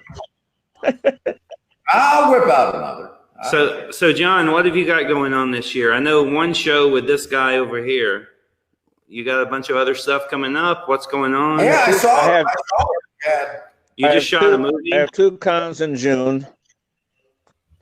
And I'm signed on to like 3 films that are all contingent on getting money, so. C word. Dan and I both at the same time. C word.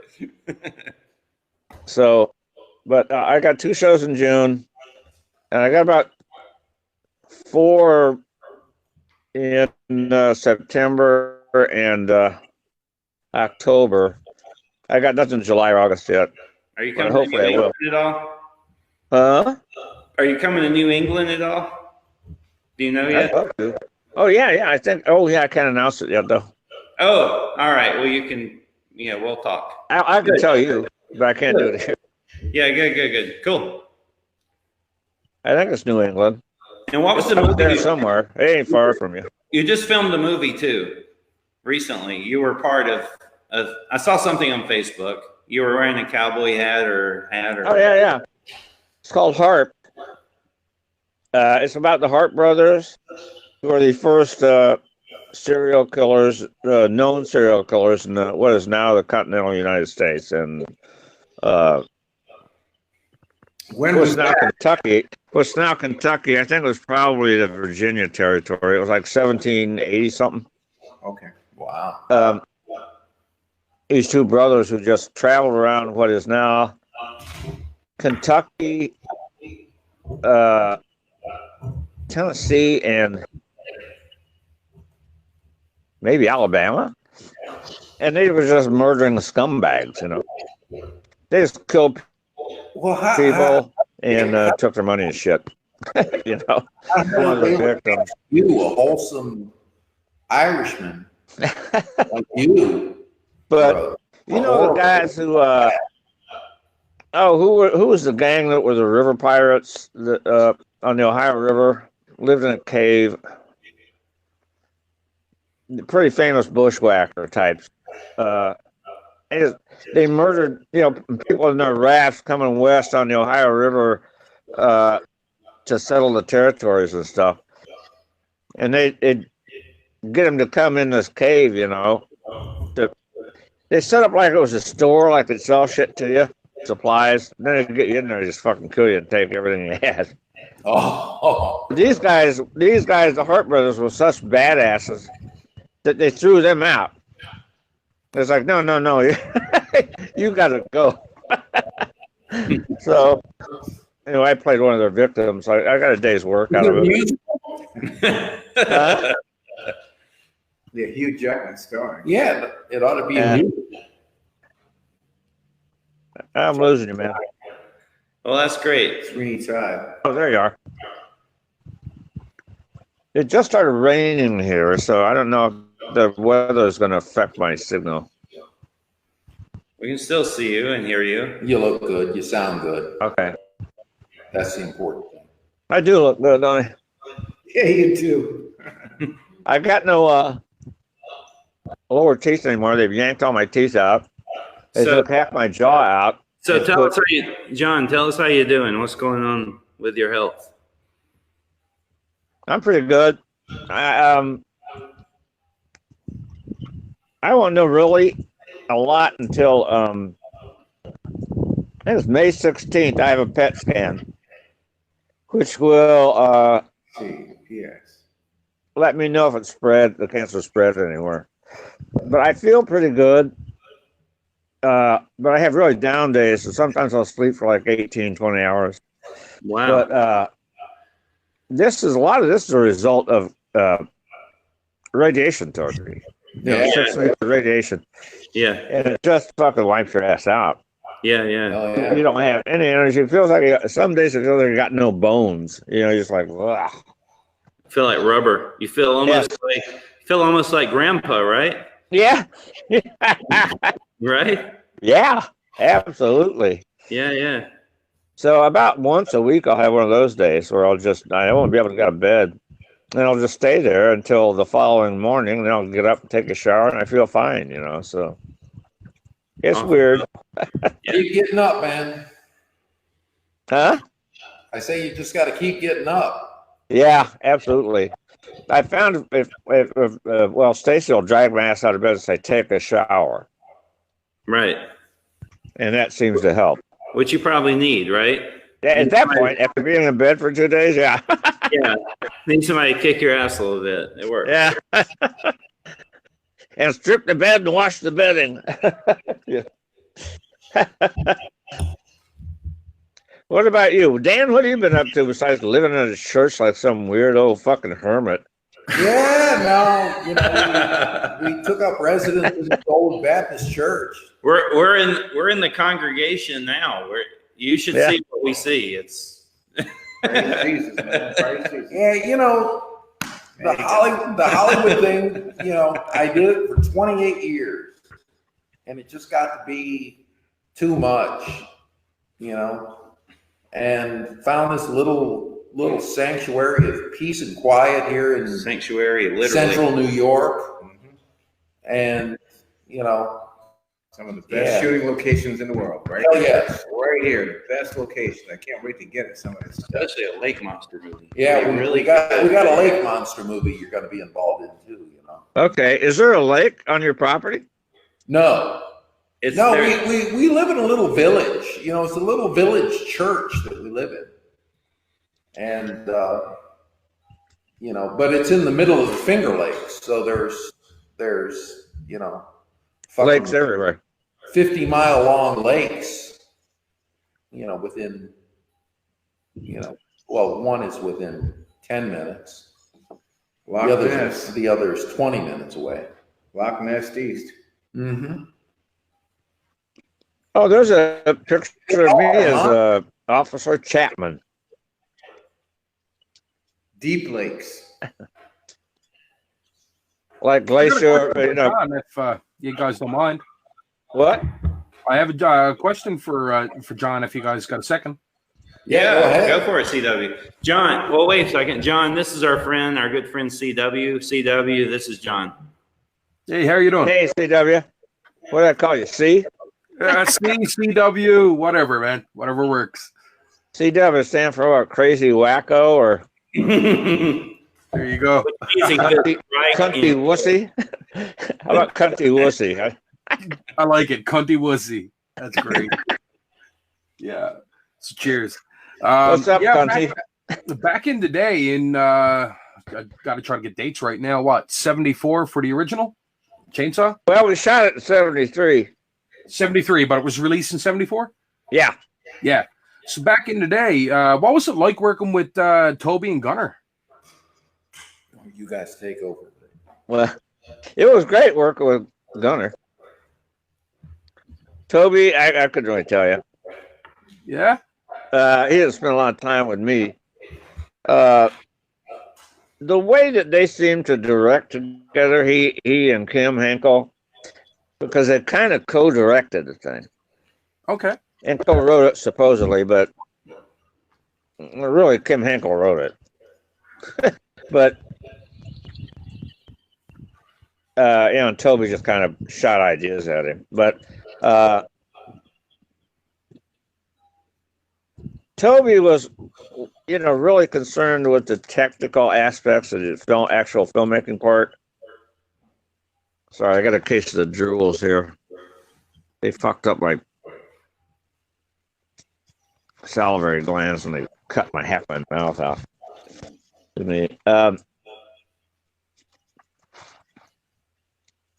He was more concerned with the technical, like the camera work, and the camera angles, and the lighting, and all that stuff.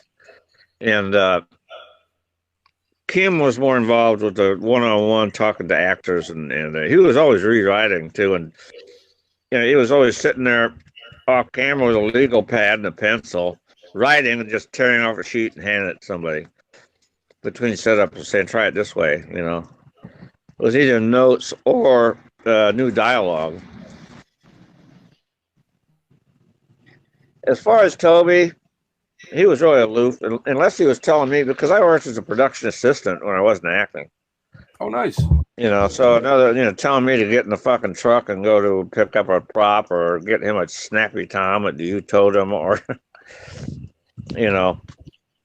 drop off some shit we didn't need anymore back at the prop place or whatever. He didn't talk to me all that much. I spent some time with him in the place where we edited, a place called Shootout in Austin. Look at dailies and stuff like that. And occasionally I hung out at his apartment with him, really. But he was really sort of a kind of an enigmatic guy. I didn't know him really well until he just became an asshole. John, can you tell me a little bit more about yourself to familiarize me with you and your history and what you've done in the business, just so that for my edification? When the Chainsaw was my first film, and at the time that I was hired to do it, I was doing a children's play at the Goodman Theater in Chicago for the summer. Oh, the Goodman. I was a student at the Goodman School of Drama at the Art Institute. Uh-huh. And I was between my second, third year there. And I was working at the theater in a children's play. And Kim Hanko, who was married to my sister, called me and asked if I'd do this film with him. So I quit the play and went down there. Then I continued to do theater in Chicago. I moved to LA for a while and tried to get, more film work, which I did, had very little success at. I did 2 industrials and 2 plays in like 3 or 4 years I lived in LA. And then, 3 industrials.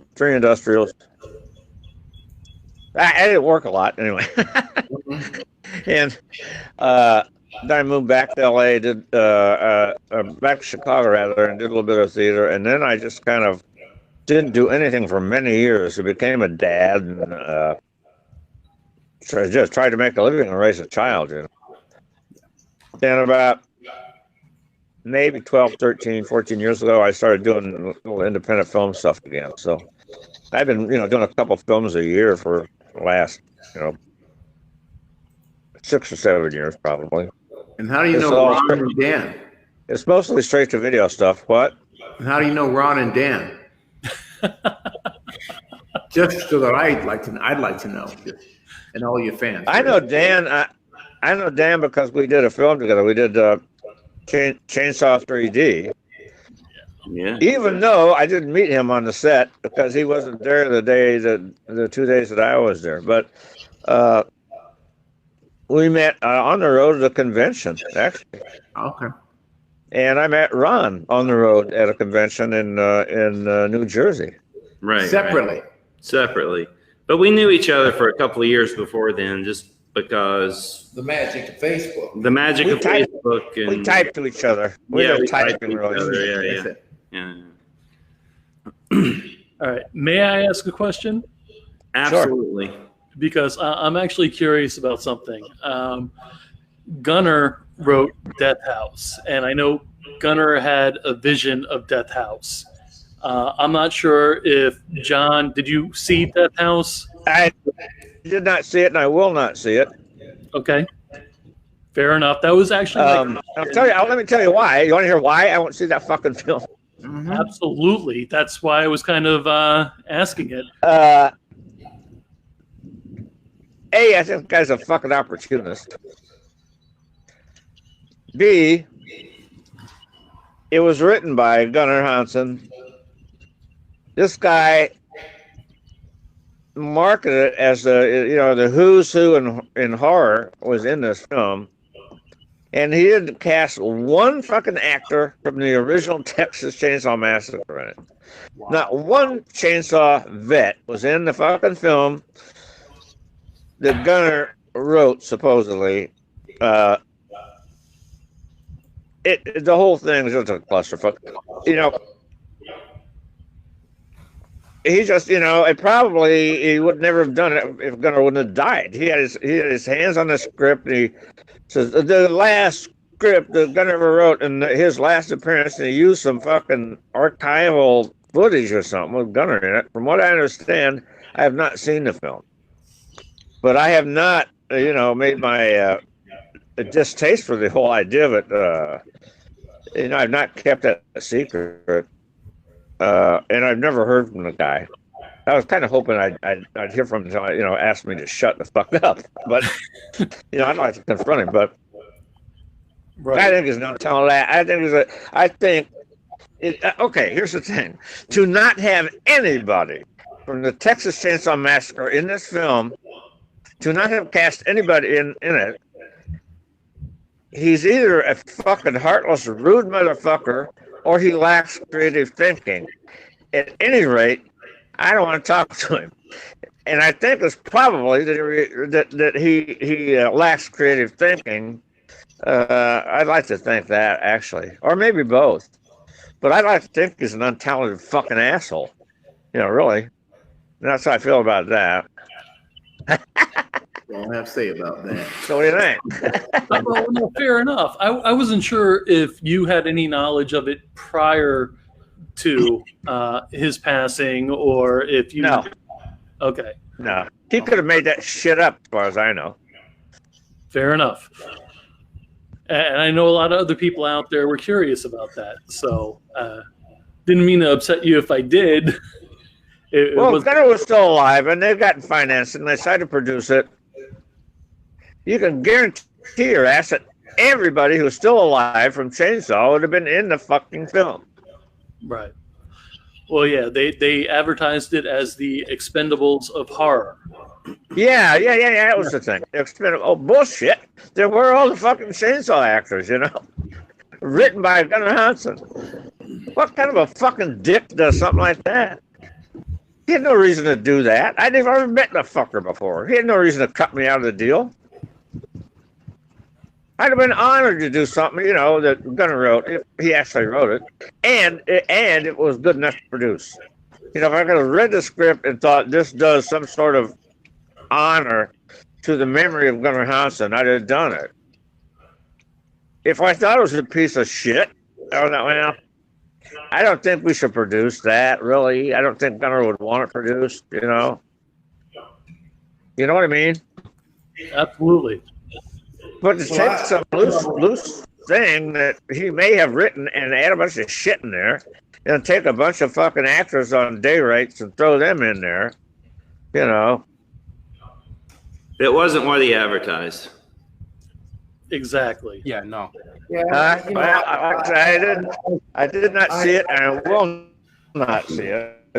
So. On a personal note, I'd like to thank John for doing a phenomenal, awesome job as Gramps in the original. Well, thank you. Woo! Yeah. Check that out. Hell yeah.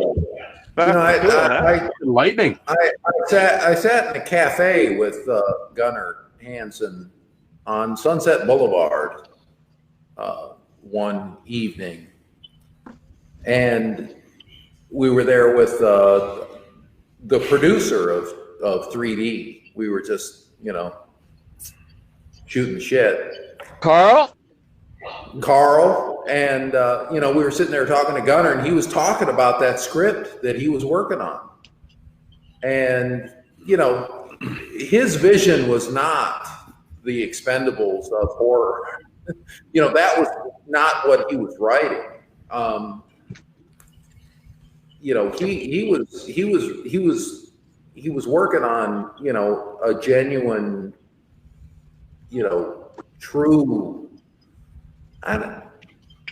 I don't want to use, well, yeah, maybe I do want to use the word homage, you know, to horror movies. And yeah, I hear what you know, yeah, That was Mazzacone, right? that Texas Chainsaw would be excluded from it was absurd, you know. Yeah. Just, anyway. I don't know how I'm so pissed off with this guy that I haven't met that I can't believe Gunnar was even friends with him. Yeah, I don't think Gunnar ever finished the script, honestly. You know, the last time I talked to Gunnar, he wasn't, I don't know what they ended up with.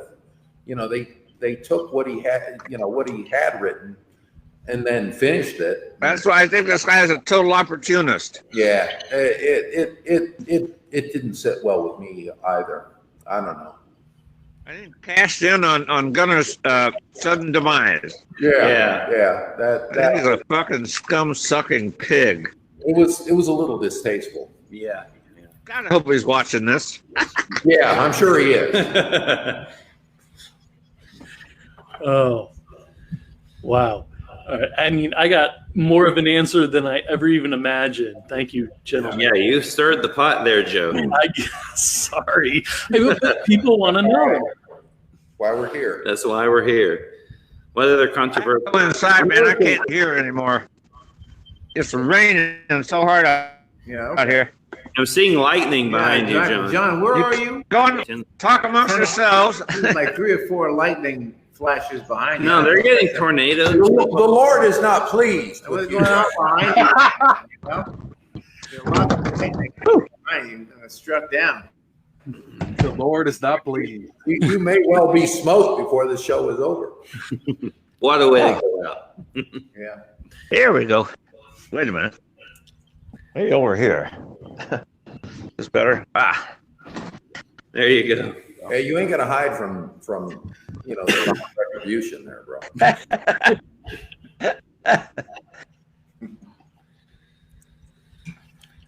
Well, I brought up something controversial. Anybody else got anything? Come on. No, that was the gold standard of controversial. And That was. Let's see. What else? where's our book? Which book? The book of Texas Chainsaw. It's behind me. Hand it to me, would you? I will. Was it? I want to. Book of I don't know. If you Chainsaw guys- Triggers? John, I saw pictures of you today that I've never seen before. Yeah, this is a book that was produced. Carl made it after we shot Texas Chainsaw. Did you get one, John? No, No. these were only for the executives of Lionsgate. And, Oh, you know. so we have one. But anyway, there's a couple of pictures in here of you. It's in early. Yeah, Yeah, look at that. I wanted to show you this. This is the book. I'm not sure. I'll try and get it in here. Well, fuck. That was the chainsaw from That's a chainsaw. I don't know if you can see that. Can you see that? Oh yeah. Yeah. That, you know. Yeah. Anyway, Carl produced this Hold on a beautiful second. book. Let me. Hey, bring Joe. it Yeah, forward. Joe. Go zoom in on that. I just did. Oh, that's sick.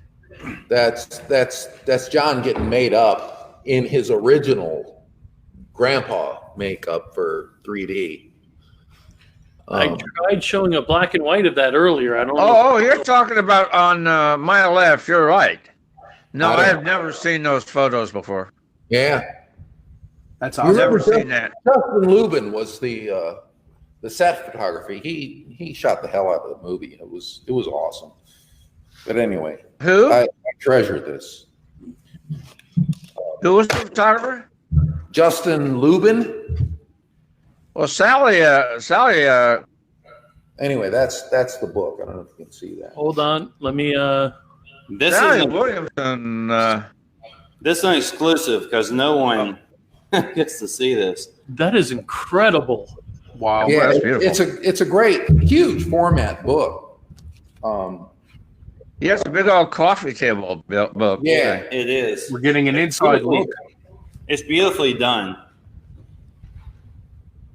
Oh, wait a minute. Here's one with you and Mosley.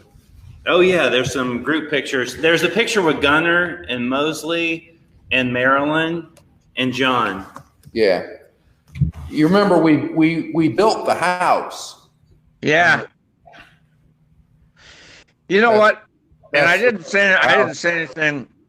I didn't say anything to Carl about this. He was so proud of that house. Yeah. And he wanted to he had a camera crew ready to get my reaction seeing that house for the first time. Yeah. And I was pretty taken aback. It was incredible, what they'd done. But the first thing I noticed was the foundation was in brand new cement block. Yeah. And they hadn't bothered to paint it, like old stone. Right. So it was brand new concrete block. But that didn't show in the picture. Anyway, so what do you think, John? And I was, it's incredible. I really want to say, you didn't have a few more hours to paint the fucking foundation? Yeah. But Well, I don't know. Am I an asshole or? No. Well, yeah. Well, you noticed it right away. Yeah. And I only ever saw the house in the movie. And you never saw it before it was burned and all that shit. Minor details. I was obsessed. I think when they moved the house and turned it into a restaurant. Yeah. There were a couple of little tiny trim pieces that they had, probably replaced over the years because they rotted or whatever. Yeah. And so the house we built was actually a replica of the house as it exists today.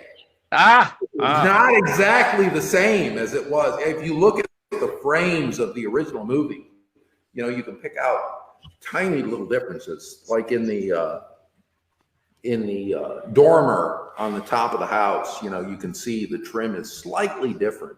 But man, they busted their asses to make that up in Grandpa's room. And then because they knew they were going to burn the fucking thing to the ground too. So I give them some credit. I thought they did a good job. I think they did a wonderful job. Yeah. But I always notice little fucking details like that. Yeah, that's Yeah, having never seen the original house, when I was a lighting and electrical grip and part-time camera operator shit for television commercials, which I did for years, I always like to just go to what's called the continuity guy. Yeah. We didn't have anybody assigned to continuity, but everybody always looked at me like, did we get it right? And I was doing a commercial for AT&T, an industrial for AT&T. It was for their yearly stockholders meeting.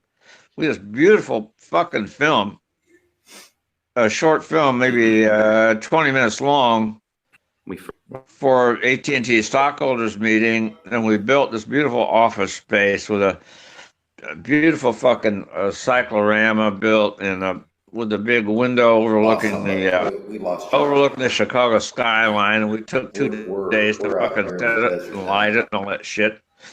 And we're finally getting ready to roll. Still trying to a day and a half into this thing, we're getting ready to roll, and there's the actor who's playing like the CEO of AT&T and all this shit. We may have. The show must and I go looked at the desk. I can you still see me? John here. Huh? Yeah. Can you hear me? He's trying to. John, can you hear us? Earth. I can hear you. Yes, I can hear you. John, hold up 2 fingers if you can hear us. Can you hear us? Something's happening. Give me 2 seconds. Hold on. All right. Maybe it's a sign we've gone on too long. I don't know. Yeah. We've gone on 2 hours and 15 minutes. Sounds like us. Sounds like us. Sometimes. So anyway, to make a long story short, to make it long, we're back on. So we're getting ready to roll after a day and a half of setting up this just talking head, a guy in an office setting. very nice office. He's supposed to be the CEO of AT&T or something. Yeah. I look, we're getting ready to roll. We've got 5 minutes to go, and I look, and there's not a fucking telephone on the desk. You know, I'm just a grip. So I go to the what you call it, the gaffer, and I say, hey Jimmy, this is for AT&T, right? He said, yeah. And I said, there's no phone on the desk. He goes, oh shit. I said, I'm gonna go tell the AD. And he goes, of course. He goes, no, I'll go tell him. Didn't want me to have the fucking points, you know. So anyway, we have to shut down for 3 hours while 2 PAs actually go to an AT&T phone store and buy like 4 telephones so they can figure out which one they want on the desk of the AT&T or the CEO of AT&T. Yeah. But of course, that gaffer didn't want me to get the credit for noticing a major fucking snafu. Ew, you're just a lowly grip. That is awesome. Somebody, you know, all these freelance grips and stuff I used to work with, somebody described us one time as the most highly educated group of underachievers he'd ever met. Oh, Lord. The whole gang of us, a bunch of really smart guys who just never wanted to get a job. What are you smoking now, Dan? It's a giant Asylum 13. It was huge when we started this show. Still working on the same one from the start? Yeah, it's a 2.5 hour smoke, man. Yeah. Wow. That's why I haven't smoked in 5 years. I was going to set up at my garage tonight so I could smoke my pipe, but yeah, maybe another time. Yeah, I smoked for 47 years, and then I quit 5 years ago, and it wasn't that hard because I was finally ready, I think, you know. And so then I get last June, I get diagnosed with oral cancer. And the doctor tells me, you know, this type of cancer is absolutely from smoke. Actually, when they first looked at it before it was biopsied, his resident, the young doctor said, looks like papilloma. And the doctor said, papilloma, and everybody goes, papilloma, yeah, it looks like papilloma. And I said, papilloma? You mean like HPV? Human, what is it? Human virus. Yeah. You know, like venereal warts, that sort of papilloma. And he said, the guy said, yeah. I was like, oh, for Christ's sake. And I said, could I have gotten this cancer from performing oral sex? And the guy goes, absolutely. And I was kind of proud, you know. It's like, hey, all right. I've eaten so much pussy, I got fucking cancer from it, you know? Wow. That's a bad job. I was really kind of proud of it. And so then they biopsy it, and he tells me it's this other kind of cancer that was absolutely caused by smoking. And I said, shit, you know, I quit 5 years ago. And he said, well, honestly, this probably started about 10 years ago and just decided to present itself. And the first thing I thought as a smoker was, damn, I mean, I didn't have to quit. You know, shit, I could have kept smoking. I already had it. I meant to ask Dan this before. When you're on the pipe, Dan, what kind of pipe are you using? I've got a few pipes.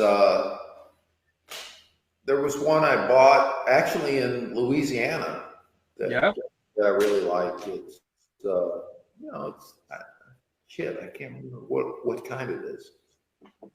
I don't know. Depends on my mood. You know. It was a Meerschaum. Wasn't it a Meerschaum? No. I don't know. That's the only pipe name I know. Yeah. That's my good old faithful right there. You know, my go-to is yeah, it's a fairly big bowl, briar pipe. Oh yeah, Brian. I prefer meerschaum. Yeah, well, maybe if I go full Sherlock Holmes. I used to smoke dope out of a corncob pipe I got at the local, like before there were convenience stores, there were neighborhood markets, usually run by some old lady who lived in the house that was attached to it. Yeah, my grandma smoked a corncob pipe. No shit. No shit. That's She was very right. cool. I've got Grandma a smoked the Missouri pipe. corn cob. Huh? I have a original Missouri corn cob pipe. That's Oh, where in the- Missouri, don't they wipe their asses with them before they make the pipe out of them? It makes them burn smoother, bro. Yeah, I've got Are a you few pipes. from Missouri? Are you from Missouri, seriously? No. I'm from Canada. Oh, okay. I'm from Canada. Oh, in Canada, don't they wipe their ass? Never mind. I just feel like insulting somebody. Nobody from Missouri is going to smoke one of those. Hey. If I can go to bed tonight knowing I was assaulted by John Dugan. Hey, CW. Yep. You know what the difference is between a Canuck and a canoe? Oh no. What? A canoe will tip occasionally. Ah! That's an Hey, old Dan. bartender's joke. Dan, bring the mic closer to you, Dan. What? Dan, you're out of your light. Bring the mic closer to Oh, the you. mic. Okay. Me? I'm gonna put my pipe back. Oh. Bring the mic in closer to you guys. We haven't moved it in 2 hours. It's easier to bring me closer to the mic, actually. There you go. Anyway. Nice. Oh, is that a chainsaw blade? That's the Yeah. It's called the bar. Yeah. It's the Tell bar. people what this is. We were going to do a show and tell. Everybody's always asking me what do you have any props or things from the movie? And that's one of the things I got was one of the original bars from one of the chainsaws. nice. And there's another chain back there. Right. Yeah, I think that's a Bama blade too. I ended up with both. Both chainsaws had what the prop guys referred to as the Bama blade. Don't even say it. Because But you're going to. Of course I'm going to. Because we all know Ron is from Alabama. Right. And the chainsaw guys on the movie were from Louisiana.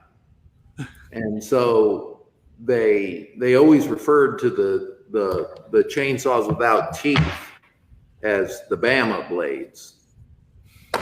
Oh. It was some kind of a slur against Alabamians, which I don't agree with. Because I mean, this guy here, full head of teeth. Full head of teeth. In the background behind you guys. In the background behind you guys, on the right and left, are those? Hey, Dan. Yes, sir. The toothbrush was invented in Alabama, don't you? Oh, Because if it had been invented anywhere else, it would have been called the teeth brush. Yeah. so are those original sculpts for the mask of Texas Chainsaw? No.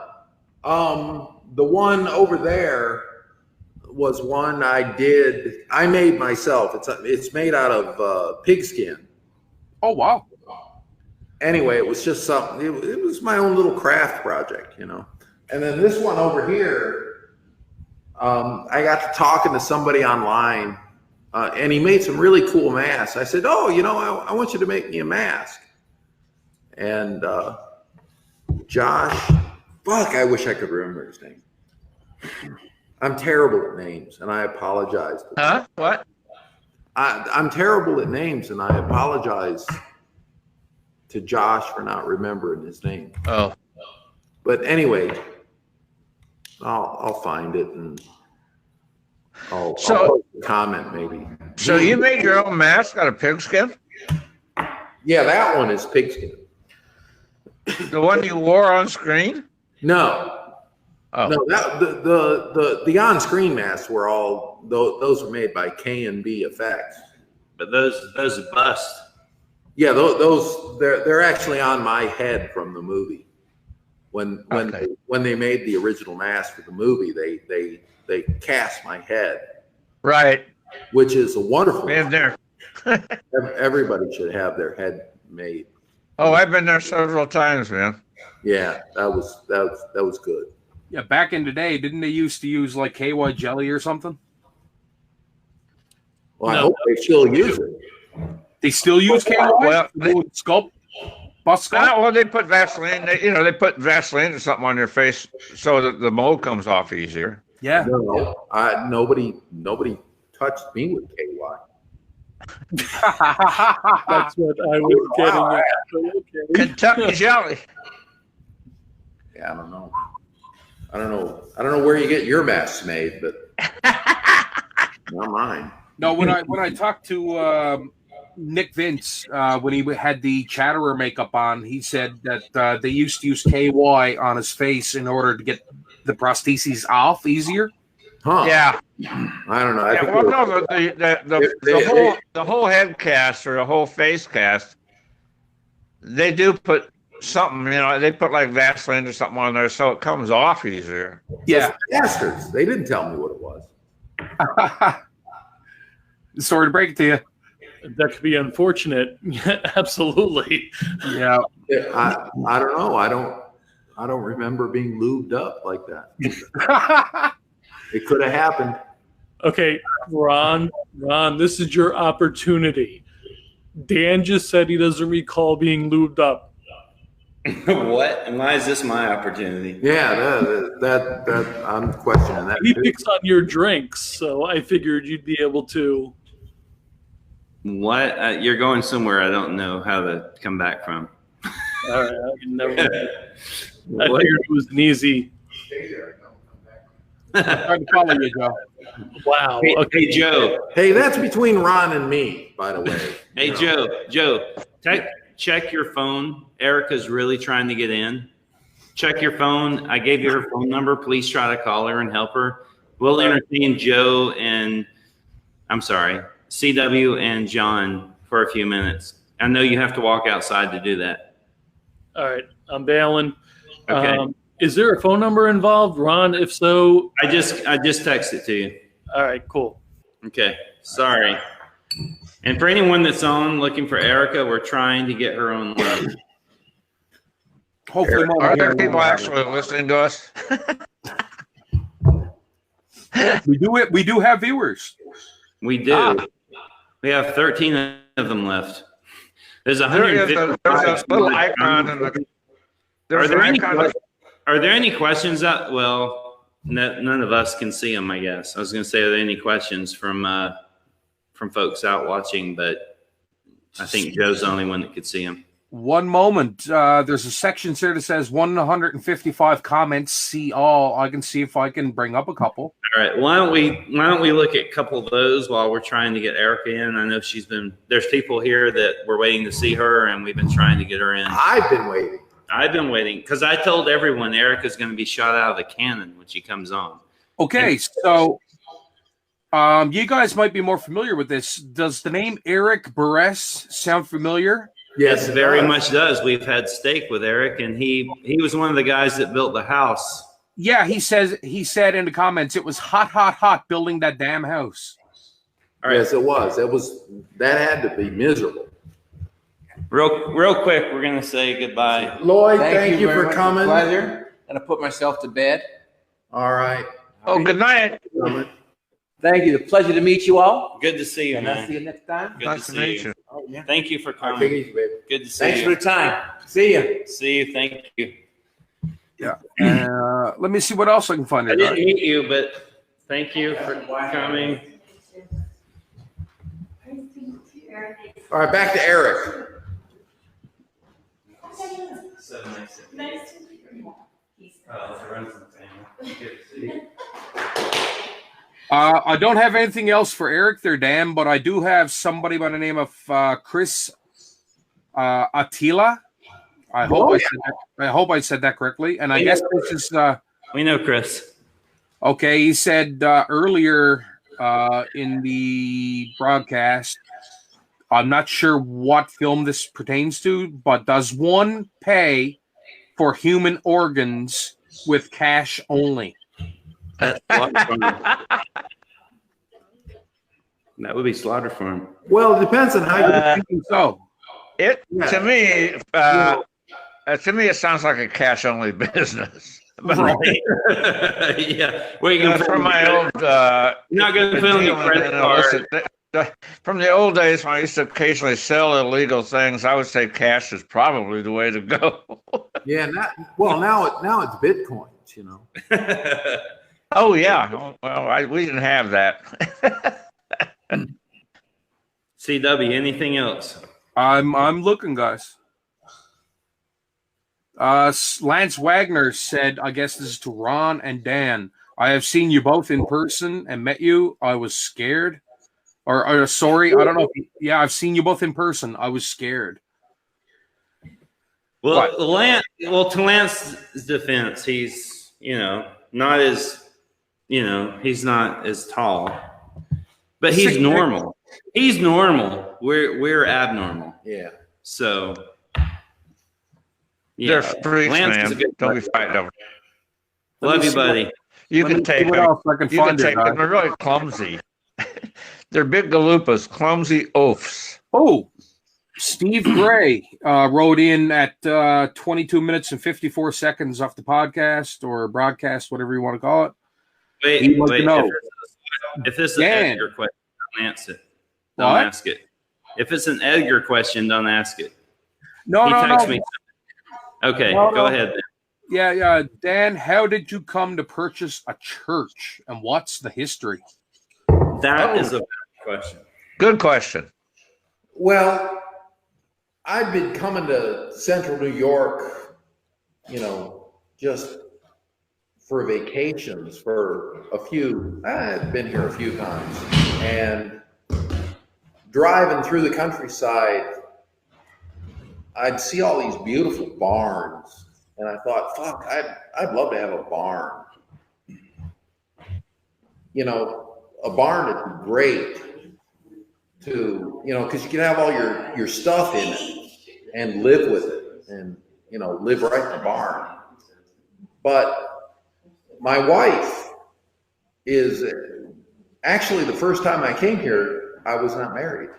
And anyway, the dream of the barn kind of evolved into,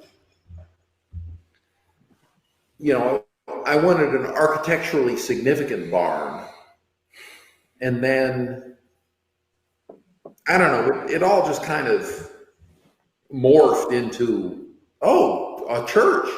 It's a big open space. It's, however, I can't get my cars or boats into it. If you had a bigger door. Yeah. So anyway, it's an architecturally pleasing barn. Hey, Erica's here. Oh my God! Look who it is. How are you doing? Hey, I hear you. Are we there yet? John, do you know Erica? Not on yet. Do you guys hear each other? I want to make sure everybody knows everybody. Are you all seeing the moose ears? We are. We are. Okay, got the moose horns. John, do you know Erica? Erica, you know John? Hi, John. Hi, Erica Irvin. Hey, Erica. For a poster.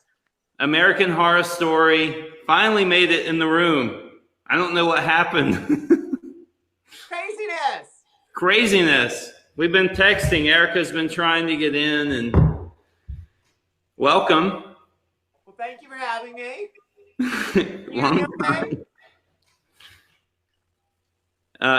Erica, get closer to your mic. Can you guys hear me okay? I can hear you great. I can hear you great. Okay, good. I can put my headset on if you need me to, if that's helpful. I can hear you now. I can hear you just fine. Yeah, we can hear you. Good, good, good. So, Erica, what have you got going on? Thank you for coming in. You've been trying to get in for an hour, I think. I'm so sorry. We're right in the middle of this, and I'm trying to help you, and I don't know what the problem is. I'm so sorry. All I can say is this, guys, is I've been patient. I've tried to figure it out. I didn't hit the link. I loaded the app, but I didn't push the link, and that's my own fault. And All right. So the problem was between the keyboard and the chair. No, there's a link I had to hit. I'm just screwing with you. I forgot to push the little right button. Okay. We forgive you.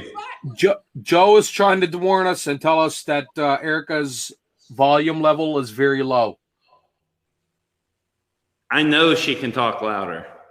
She's going to put on some headphones. Well, I can hear just fine. Yeah, I can hear can it too. It might be a little bit low. There it is. She's All right, putting. is that better? Yep. Is that much better? That's not as clear, but better. Yeah. Oh, great. Sounds fine. Can you Yeah. hear me okay? Yeah. It sounds like you're talking on the phone now, but yeah, I guess it's a little bit louder. That's good. Yeah, that's good. If it's louder, I'll accept it. It's good to How see are you. you guys doing, Dan? Hi, Erica. I see you with that big old cigar, that signature move of yours. I'm so predictable. I finished my Guinness already. We'll pour another drink. Come on. Pour another drink. We'll wait for you. I swear we will. You're going to wait for me, huh? We'll wait for you. You earned it. All right. All right. And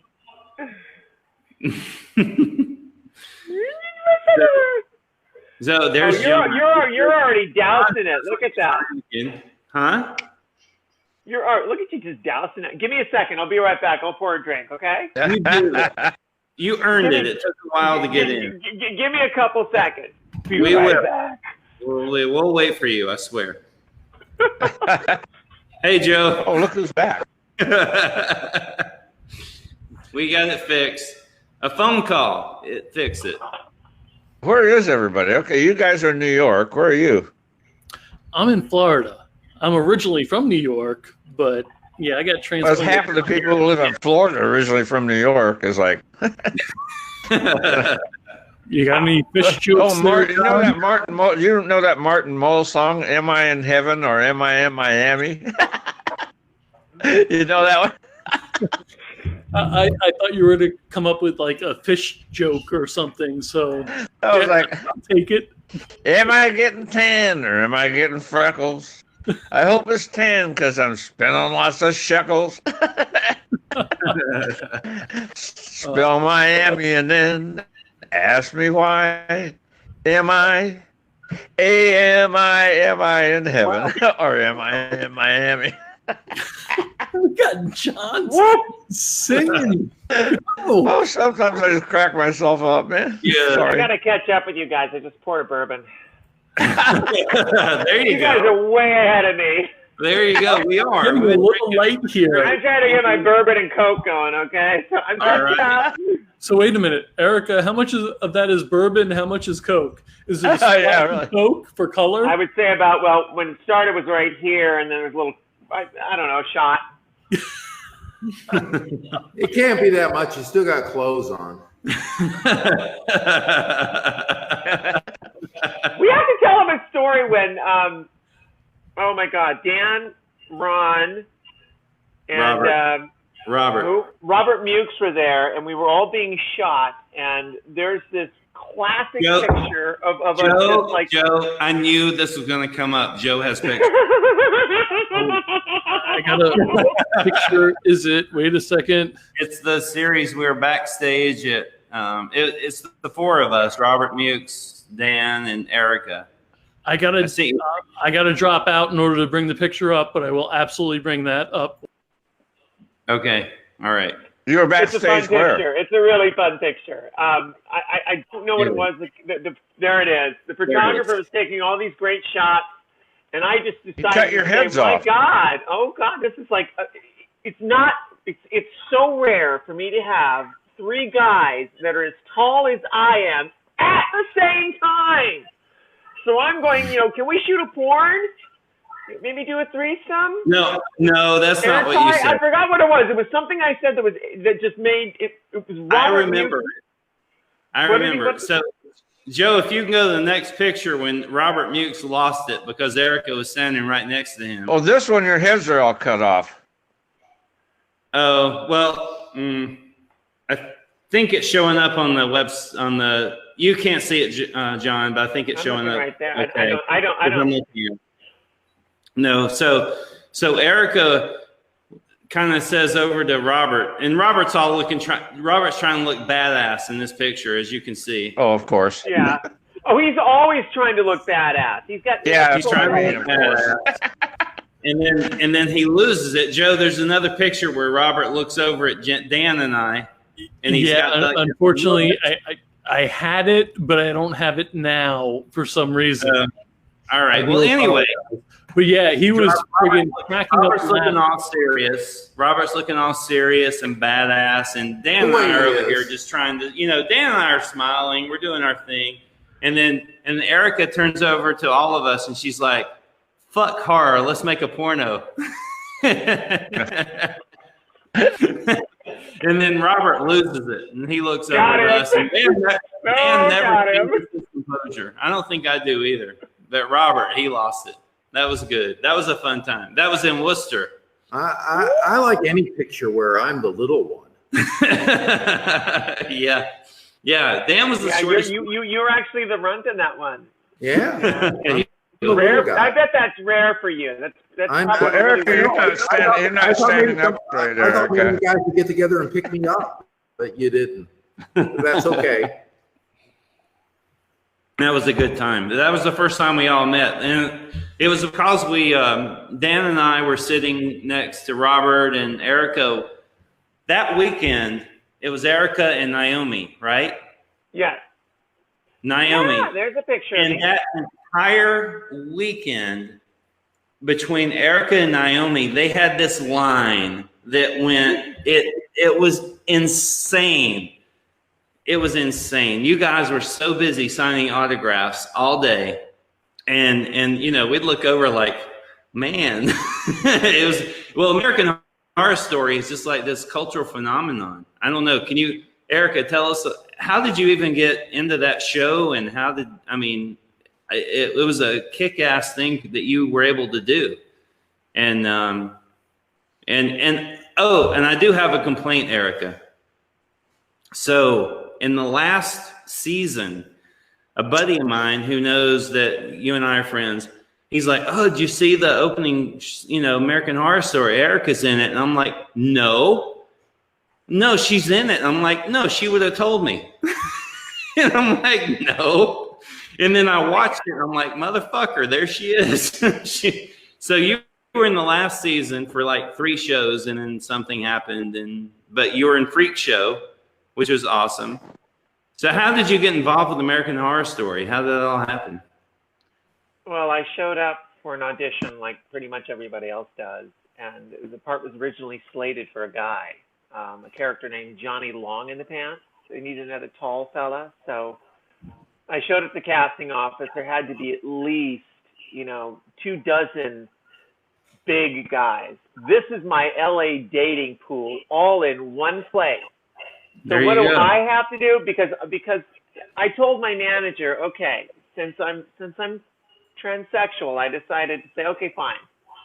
Just for this audition, I'll detransition, slick back my hair, put it in a ponytail, squish my boobs down. That's hard to do because you got to wear this wrap and you take a squeeze.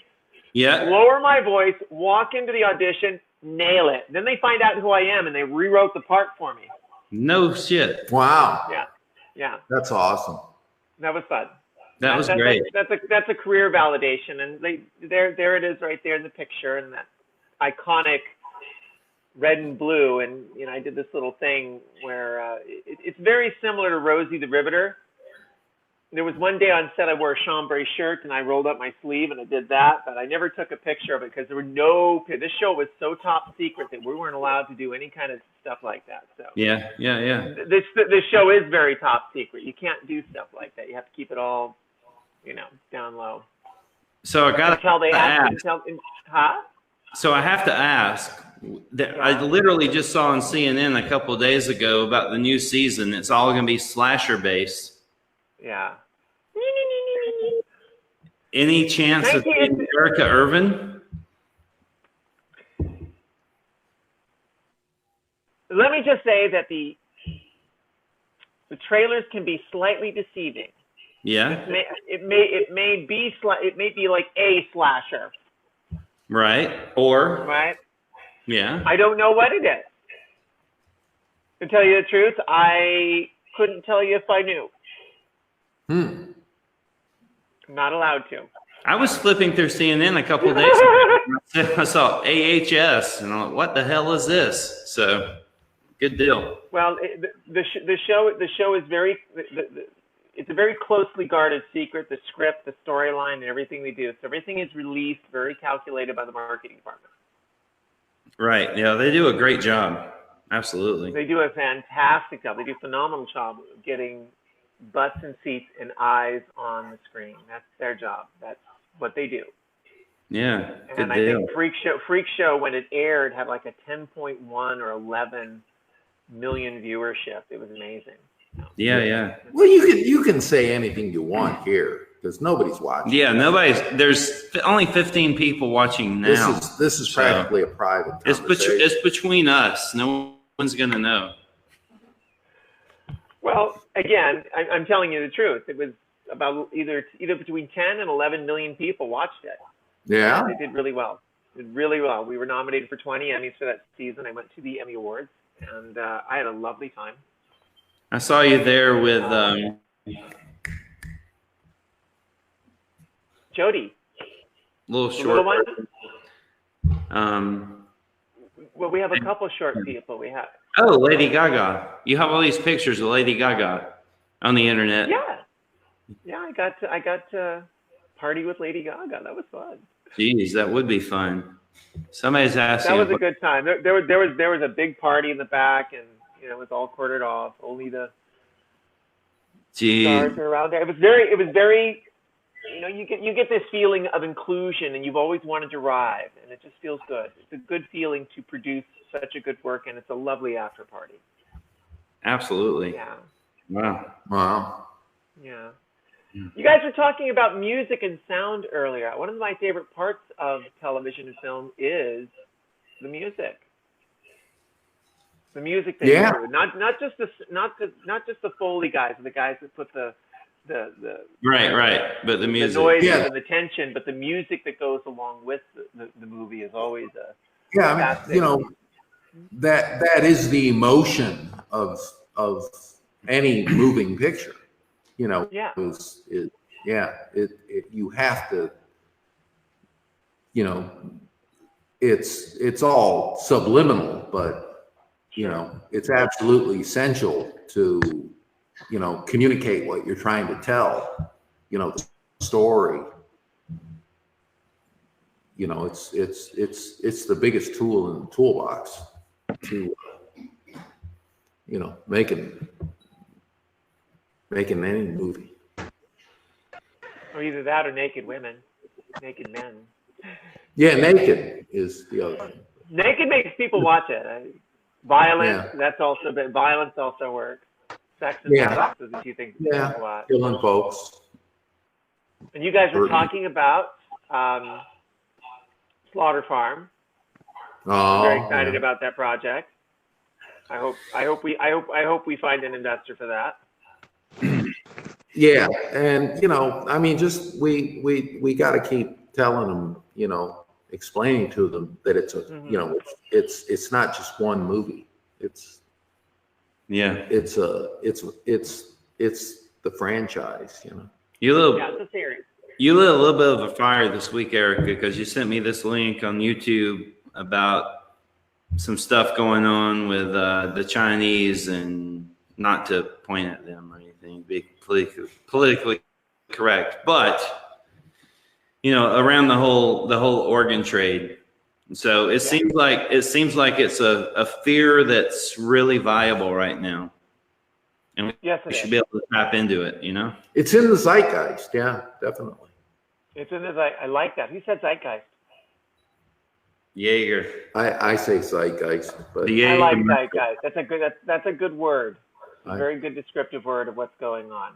I'm fascinated about what's going to happen with merge theory and AI. I mean, we've all seen movies and scary movies dealing with that. I wonder. I mean, clearly, Terminator is that dystopian version. That's always frightening. What happens when you or human beings are competing with something that has 1,000+ IQ, right? And can do millions of processes per second. Human beings are going to become obsolete.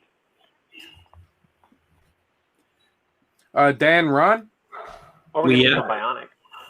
I just letting you know there, John had to duck out for a moment. He's going to try to switch over to his tablet. His phone was dying.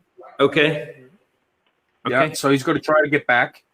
Okay. And Erica, we had a viewer, I hope I say this correctly, Credito, said, Freak Show was one of my favorite American Horror Story seasons. I loved all the characters. And that is Ange. Ange is a lovely lady that affiliated with many of my groups and pages. She is awesome. So thank you, Ange, for joining us. Also, Melissa, thank you for joining us. I got to give a couple of shout outs by doing this. But Erica, what's going on in the future with you right now? So are you in the new season? Do you have new movies coming out? What's going on? I have a new film that's out there right now. It's called Chimera Strain. It's Chimera. Ron, you've seen it, haven't you? Yeah. Watched it a couple weeks ago. It was really good. Really good. The cinematography was amazing in that movie. Looking forward to that. We shot it in Fitchburg, right outside of Boston, literally right after American Horror Story. When did you film that? When was that filmed? I think when we were preparing, we did the audition. They were just getting everything ready. It was supposed to be March, and it ended up being May. Of what year? 2015. Wow. Yeah, I know. It took it 4 years to get to market. It already went through the film circuit. You saw me in Boston. All right, so we officially met in October 2015 because I was about getting ready to get upset with you for not saying, hey, I'm like 30 miles away. Okay. All right. Got it. All right. Because Fitchburg is like, I don't know. It's literally 20 or 30 minutes from my house. Yeah. Okay, go ahead, please. Sorry. I don't think I met you yet, honey. No, you didn't. That's why you get a pass. There you go. Oh, wow. Oh. No. Was that a proposition? Was there a proposition in there? My friends were filming a movie 30 minutes from my house, and I didn't know. Erica, awesome. Please respond. I will always tell you. Yeah. By the way. Yeah. Well, I didn't know you. I haven't met him yet. I met him after the show. We did all this traveling and all these autograph signings, and I haven't met him yet. Yeah. Okay. Got it. It was just shortly after the show we got this thing going, and got it. I'm good. There's no way you wouldn't have known. Oh, I would have recognized you in a heartbeat if you showed up on my radar. Wink, wink. So I had to duck out for I have a thing for tall guys. There's a little radar. I'm going to bow out and bring John back in, if I may. Is that okay? All right. Everybody good with that? Yeah. All right. Sure. All right. I had to duck out for a few minutes there. So what, Dan, you're what, 6'6"? Yeah. Yeah. I'm a little Erica, you're 6'7"? I'm just shy of 6'8", just a little hair shy of 6'8". Yeah, and is 6'8". You what? Yeah. Yeah. So while I was gone, I don't know if this was discussed or not, but is there a little bit of a story that might go with the three being giant, shall we say? Oh, Ron? did you miss the show? Did you step out and miss and miss the porno? Let's screw horror. Oh, let's do a okay. porno? While You I missed was that gone, part. while I was gone, it was already discussed, eh? Yeah, someone need to pull up that picture again. That's a good shot. Joe, if you can hear it. Is there a way for me to post it in the feed in the comment section? Is that possible? After you're done, probably. After I'm done, okay. Joe, Yeah, if you're still listening, if you could post that picture back up, that would be fantastic. Let's see if I can find it here. Oh, I can't leave Oh, the page. Joe's got him. I sent him to Joe. He's got him. Yeah. Yeah, while I was gone, I didn't know if that discussion already happened or not. Oh, Joe said he can't send it with 4 people on at once, but it's fine. It's Okay, fine. hey guys, I can solve that. I have big. to go because my phone's dying. John, how are you doing? I have to go. My phone's dying. I was trying to switch over to my tablet, but that's not happening. So, Well, it's good to meet you. good night, everybody. My good friends. Good night, John. John, are you Good night. are you out? Yeah, I gotta go. Love you, John. All right, buddy. Thank you for Love you guys. We'll see you. We'll see All you right, all Brian. down the road. Cheers, See you John. soon. Thank you, Cheers John. to you, CW. Hey, you're gonna be in CW. You're gonna be in Calgary at the Calgary Horror Film Festival. I would love to be there. As of right now, I don't know if it's even feasible for me. I'm trying to get ready for my own convention. Oh, okay. Where is that? Here in Hey, John. Newfoundland. Here and John, where? we'll connect. Newfoundland, Canada. you. We get Ron to shut up. Now, what did you say? All right. Here in Newfoundland. Oh, in Newfoundland. I know Yeah, I'm in you. Newfoundland. So if you don't you mind, talked about your show in fucking Newfoundland. right? If Yeah. I started my own. Shit, convention. man, I'd love to do a show in Newfoundland. Yeah, could we just like eat salt cod and drink fucking beer and shit? We can drink. Okay, I gotta go. My phone's dying. I can't get my tablet to download the fucking program. So All right. Would you I'm gonna mind call him, if I got your contact info off of Dan or Ron? hey, Would you mind if I got your contact information off of Dan or Ron? oh, no, that's fine. Please do. I'd love to come to Newfoundland, man. All right. God love you, man. I'll be in touch. I didn't realize you were the same dude. Okay. Yeah, I'll be in touch. All right. Bye. We'll see All you right. guys. Dan, I'll see you in Ohio. Ron, I'll see you down the road. And now we got a comment coming up here. Producer never gets credit. Oh, Joe, we love you, Joe. We love you, Joe. Good night, everybody. Good night, Good John. night. Good night, Graham. John. Cheers. Bye. Oh, good. Bye. Great guy. Just us now? John Dugan. Yeah, I'm probably John's a great guy. Well, if you go out and see Chimera Strain, you can watch it on iTunes, Video on Demand, and Amazon Prime. That's my really, really smart film. It's a smart film. It deals with real Nice. science It is fiction. Very yeah. smart film. Eric, My girlfriend had to explain it to me when it was done. It was difficult. I mean, it was up there. It really was. And he's staring at me now. Yes. Well, it was a good time. I enjoyed myself, and I got to play a character that gets to be another badass. So I get to wear. You did. And I get to be a badass. Nice. It was fun. Erica. After that, we shot another movie in Bali. I shot a movie in Bali called Dead Squad: Temple of the Undead, and that one is just a low contextualized farce. It's so much fun. It was just fun. Is it out? That's out. Same platforms, video on demand, iTunes, and Amazon Prime. You can watch it. All right, remind me later. I have to see that. I haven't seen it. I get to play as Zombie Queen, and I get to do something in there that all my lovely I remember that. tiny fans will love. I can't tell you. You have to go watch the movie. I remember the pictures from that. Now I do. Cool. Yeah. Wait a minute, Yeah. Erica, Hemlock Grove. I was a fan. Oh yeah. Great show. Please. Thank you. Thank you. Hemlock Thank you. Grove. I played the body of Shelley in that one, not the close-ups, but the physical form when she's moving around. Oh, come on. You got more than that about it, don't you? Well, she's an homage to Frankenstein. I mean, obviously Shelley hits you in the face, you know, with it is Mary Shelley. Peter the wolf, you know.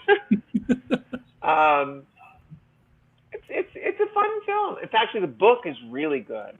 Brian McGreevy wrote this lovely novel, and I recommend everyone read the book because they continued it after the series. And you know, I personally think it should have ended right there and started its own little sequence, its own little story afterwards. Yes. But they wanted to continue it. The book was brilliant. And when you see the film and it doesn't tie it off at the end and they want to continue, they tie it off further on down the road. I think it broke its continuity. Great show when it starts, great execution, great cast. I got to work with Famke Johnson and Bill Skarsgård, and oh my God, Wow. Manon Lieberman and Pennywise. Good people. Yeah.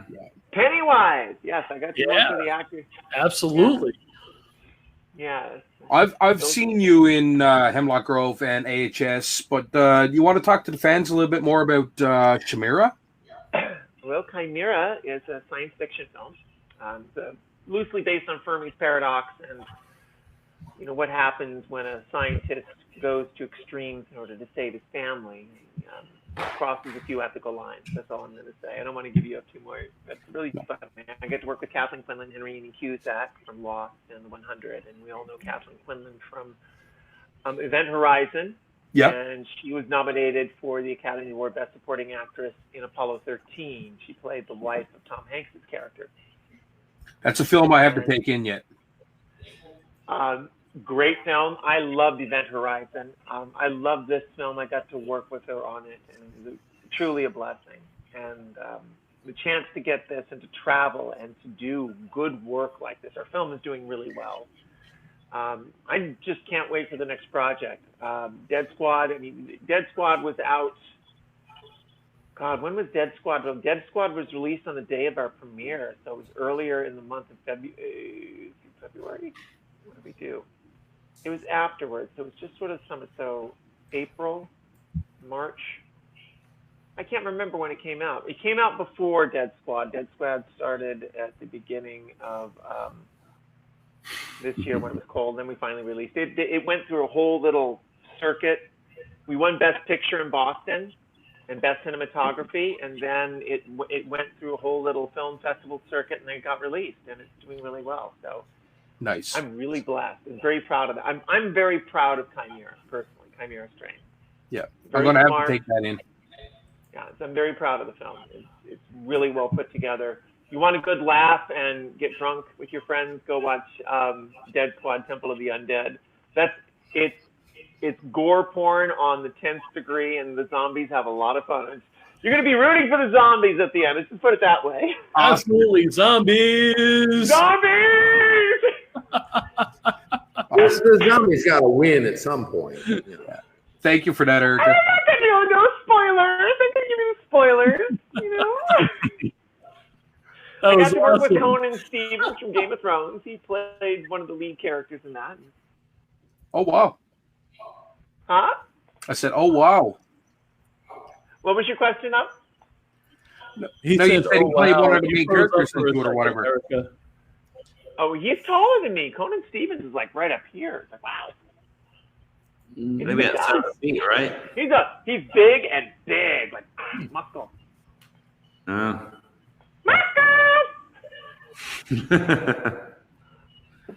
Dan and Ron, what do you have going on? What's next, Dan? I don't know. I've been working on my It's Santa like, Claus I'm just. beard. Nobody else has, so I guess I'm Santa Claus next. What? You're going to keep it through the summer? You're going to do it? Until we shoot it, I take these things seriously. He does have a good Santa beard going here. Yeah. I don't know. 2 days ago, my beard was gray, and just for men, kind of helped me. So.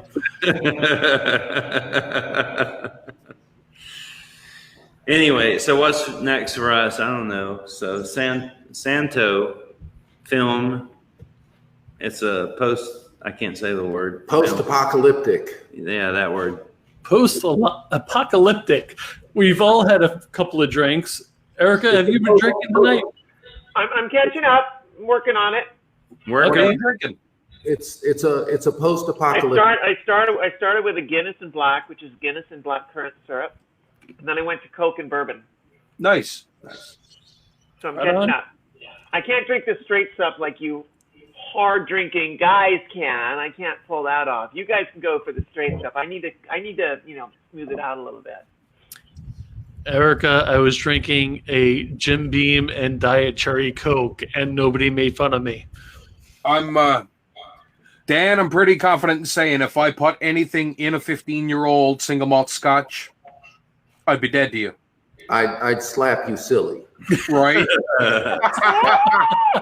Slap.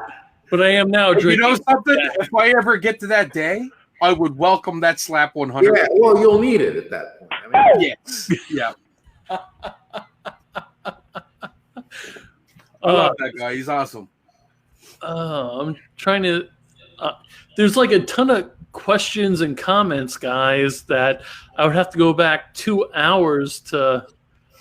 Is there a couple you can pluck out just recently that I know you can't, and sorry for everyone watching that we can't go back for 2 hours, but if you can go back a few minutes and pluck out a couple, and then we are going on over 3 hours on this Bad Anger Pictures live, so we should probably wrap it up kind of soon. what gets into us? Why do we?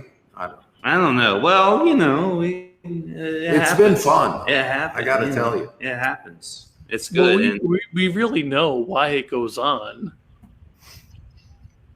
Because Dan is so pretty. What? Dan is so pretty. Yeah. Well, you've obviously had a few. I get little lipstick on him. I get better looking the more you drink. All right. Oh my God. I just Dan, over your left shoulder. Is that a doggy? Huh? Look over your left shoulder. Is that a doggy? Yes, Dan's dog is right. Yeah, this is Barnabas. She can't. Can you see? I love dogs. I'm sorry. I'm a big dog fan. Single, she can see. He's been on a couple of times tonight, but Yeah, he's a very shy dog because of what he's been through. Dan and his wife adopted him 6 or 7 weeks ago, and tonight he has been all over we're in a church. He's been all over the stage back here, making an appearance. Yeah, he's great. He's a beautiful dog. Beautiful dog. He looks gorgeous. he's a good boy. We keep telling. Yes. Does the name Gary Zachman ring a bell? Oh my God! I've known Gary. Gary and I went to high school together. Why? What did Gary say? What has he told you? There's a comment about a minute and 8 seconds ago from Gary. No, wait a minute. 7 years ago. Right? Oh my God! So anyway, Gary said, 7 years ago. Okay. Gary says, I think I'm the only person who has slept with Leatherface in a mini truck in Death Valley. That's true. It was his truck. It was a Toyota pickup truck. It was his truck. There's a story here. I'm trying not to spit out scotch. I know. That's between me and Gary. Oh my God. Wait a minute. Hey, Gary, Dan. One of my oldest. How you doing? Yeah. Hey, how you doing, Gary? Oh, God. Oh, geez, we needed that. That was good. I did. Go ahead, Dan. I'm sorry. Yeah, Gary and I went to high school together. We were both refugees in Las Vegas. He's from Baltimore. I ended up there from Ohio, and it was a weird time. But we had some adventures, man. He was the dude. I mean, we used to go down to LA from Las Vegas. Oh God, we had good times. Yeah. I mean, that's got to be book worthy. Yeah, if I had a better memory, I'd write a great book. I mean, that'd be sweet. Maybe Gary and I will collaborate on one. He's much better at remembering everything. Well, I don't know if Ron remembers. Right after I got back from Bali, Ron was going to Vegas. I do remember. I caught this bug called Bali belly. Ooh, I remember. You weren't feeling so good. I was out for 3 days, and they gave me this regimen of antibiotics, which is like taking Drano pills. It was awful on my system. Terrible. Felt like it was like my guts were being eaten out from the inside. And I needed that trip just to kind of get away from my life for a moment, because I felt miserable. And Ron and his friends, I think I met Bill for the first time. Bill Hall. Yeah. Bill Hall and his daughter. And I think one of your other friends there from Boston. They were all computer people. Steve was there, the friend of Bill, or they worked together at Bose or something like that. Yeah, we had a great time. Yeah. That was a fun time, and it took me out of my headspace, and I needed that. That's one of those memorable moments, and those pictures pop up. That was good. I remember we were walking down the strip, and somebody recognized you and went ape shit. And we were walking. I'm like, I turned around, you guys were missing, and I turned, where the hell are everybody at? And there's some fan like going nuts over you. That was great. It happened. It still happened. It happened. That was cool. Yeah. It's fun. About 24 minutes ago, Dan, a gentleman by the name of Eric Barres. We know Eric. Yeah. He said R-A-N-I, which I guess would be R.A. Miloff or Miloff, yeah. And I will be there in June with you guys. It's good to be getting the Saw family back together. Yeah. No, that's in Ohio. Nice. A little joint. I think it's near Akron. It'll be a good show. It's not far from where I grew up. Okay. I grew up in a little town. I don't know. It's probably 20 miles west of where we'll be. I don't know. Maybe I'll see some old friends there. I don't know. I hope. Or maybe we'll make a little side trip. I'll show people where it all began. Nice. I'm here looking through live comments that we may have missed, and go for it. Yeah, I'm just trying to keep us rolling here because I wasn't expecting us to be rolling. It's actually 1:15 a.m. here. Yeah. Yeah. 1:15 a.m. Yeah, it is. Yeah. That's Canuck time. Canuck time. Canuck time. Somebody mentioned read this earlier. Canuck. What is this? No, I'm kidding.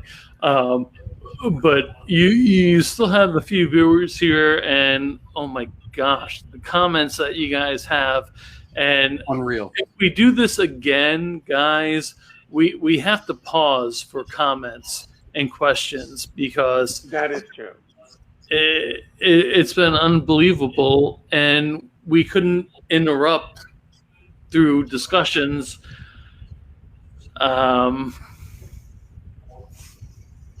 It's been almost like a reunion tonight. I mean, there were questions and comments that we couldn't do because everybody was talking, and like a guy like me couldn't interrupt. a guy like CW couldn't interrupt. Erica could have interrupted because she just. Well, we apologize to folks that asked questions that we couldn't get to, but we'll try to read some comments and see what we can do later. Kind of crazy. 3D. Look at that eyeball right there. Now that's some brown eyes right there. Oh, Erica, that is awesome. I mean, that is full blown. We call that camera work. Right. Yeah. What frame am I in? You're in one eyeball. We call that extreme close up. Extreme close up.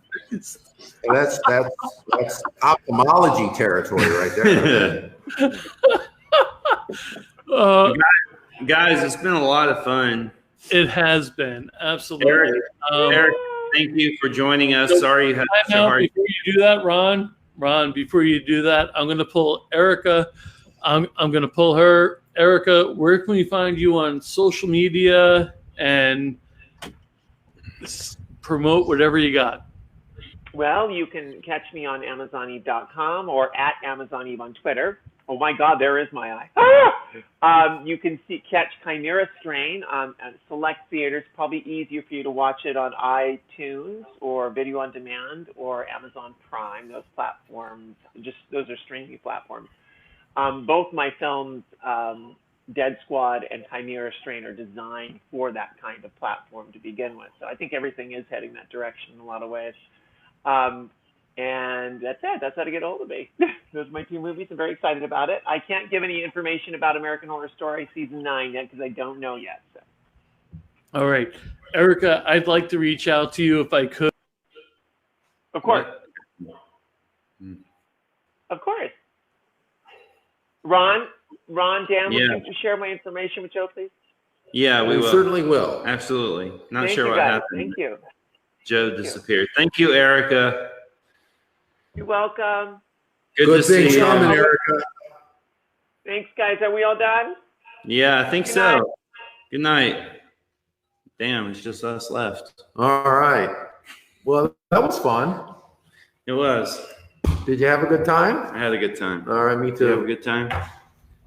So, guys, plug whatever you got going on. Bad Are we still live?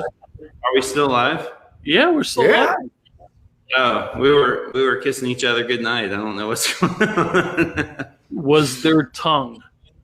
No, Tom. No. No. I don't. Okay. No, Hardly ever. hardly You know, ever. that's not something we're going to see at Bad Anger Pictures. That's not the kind of house we are.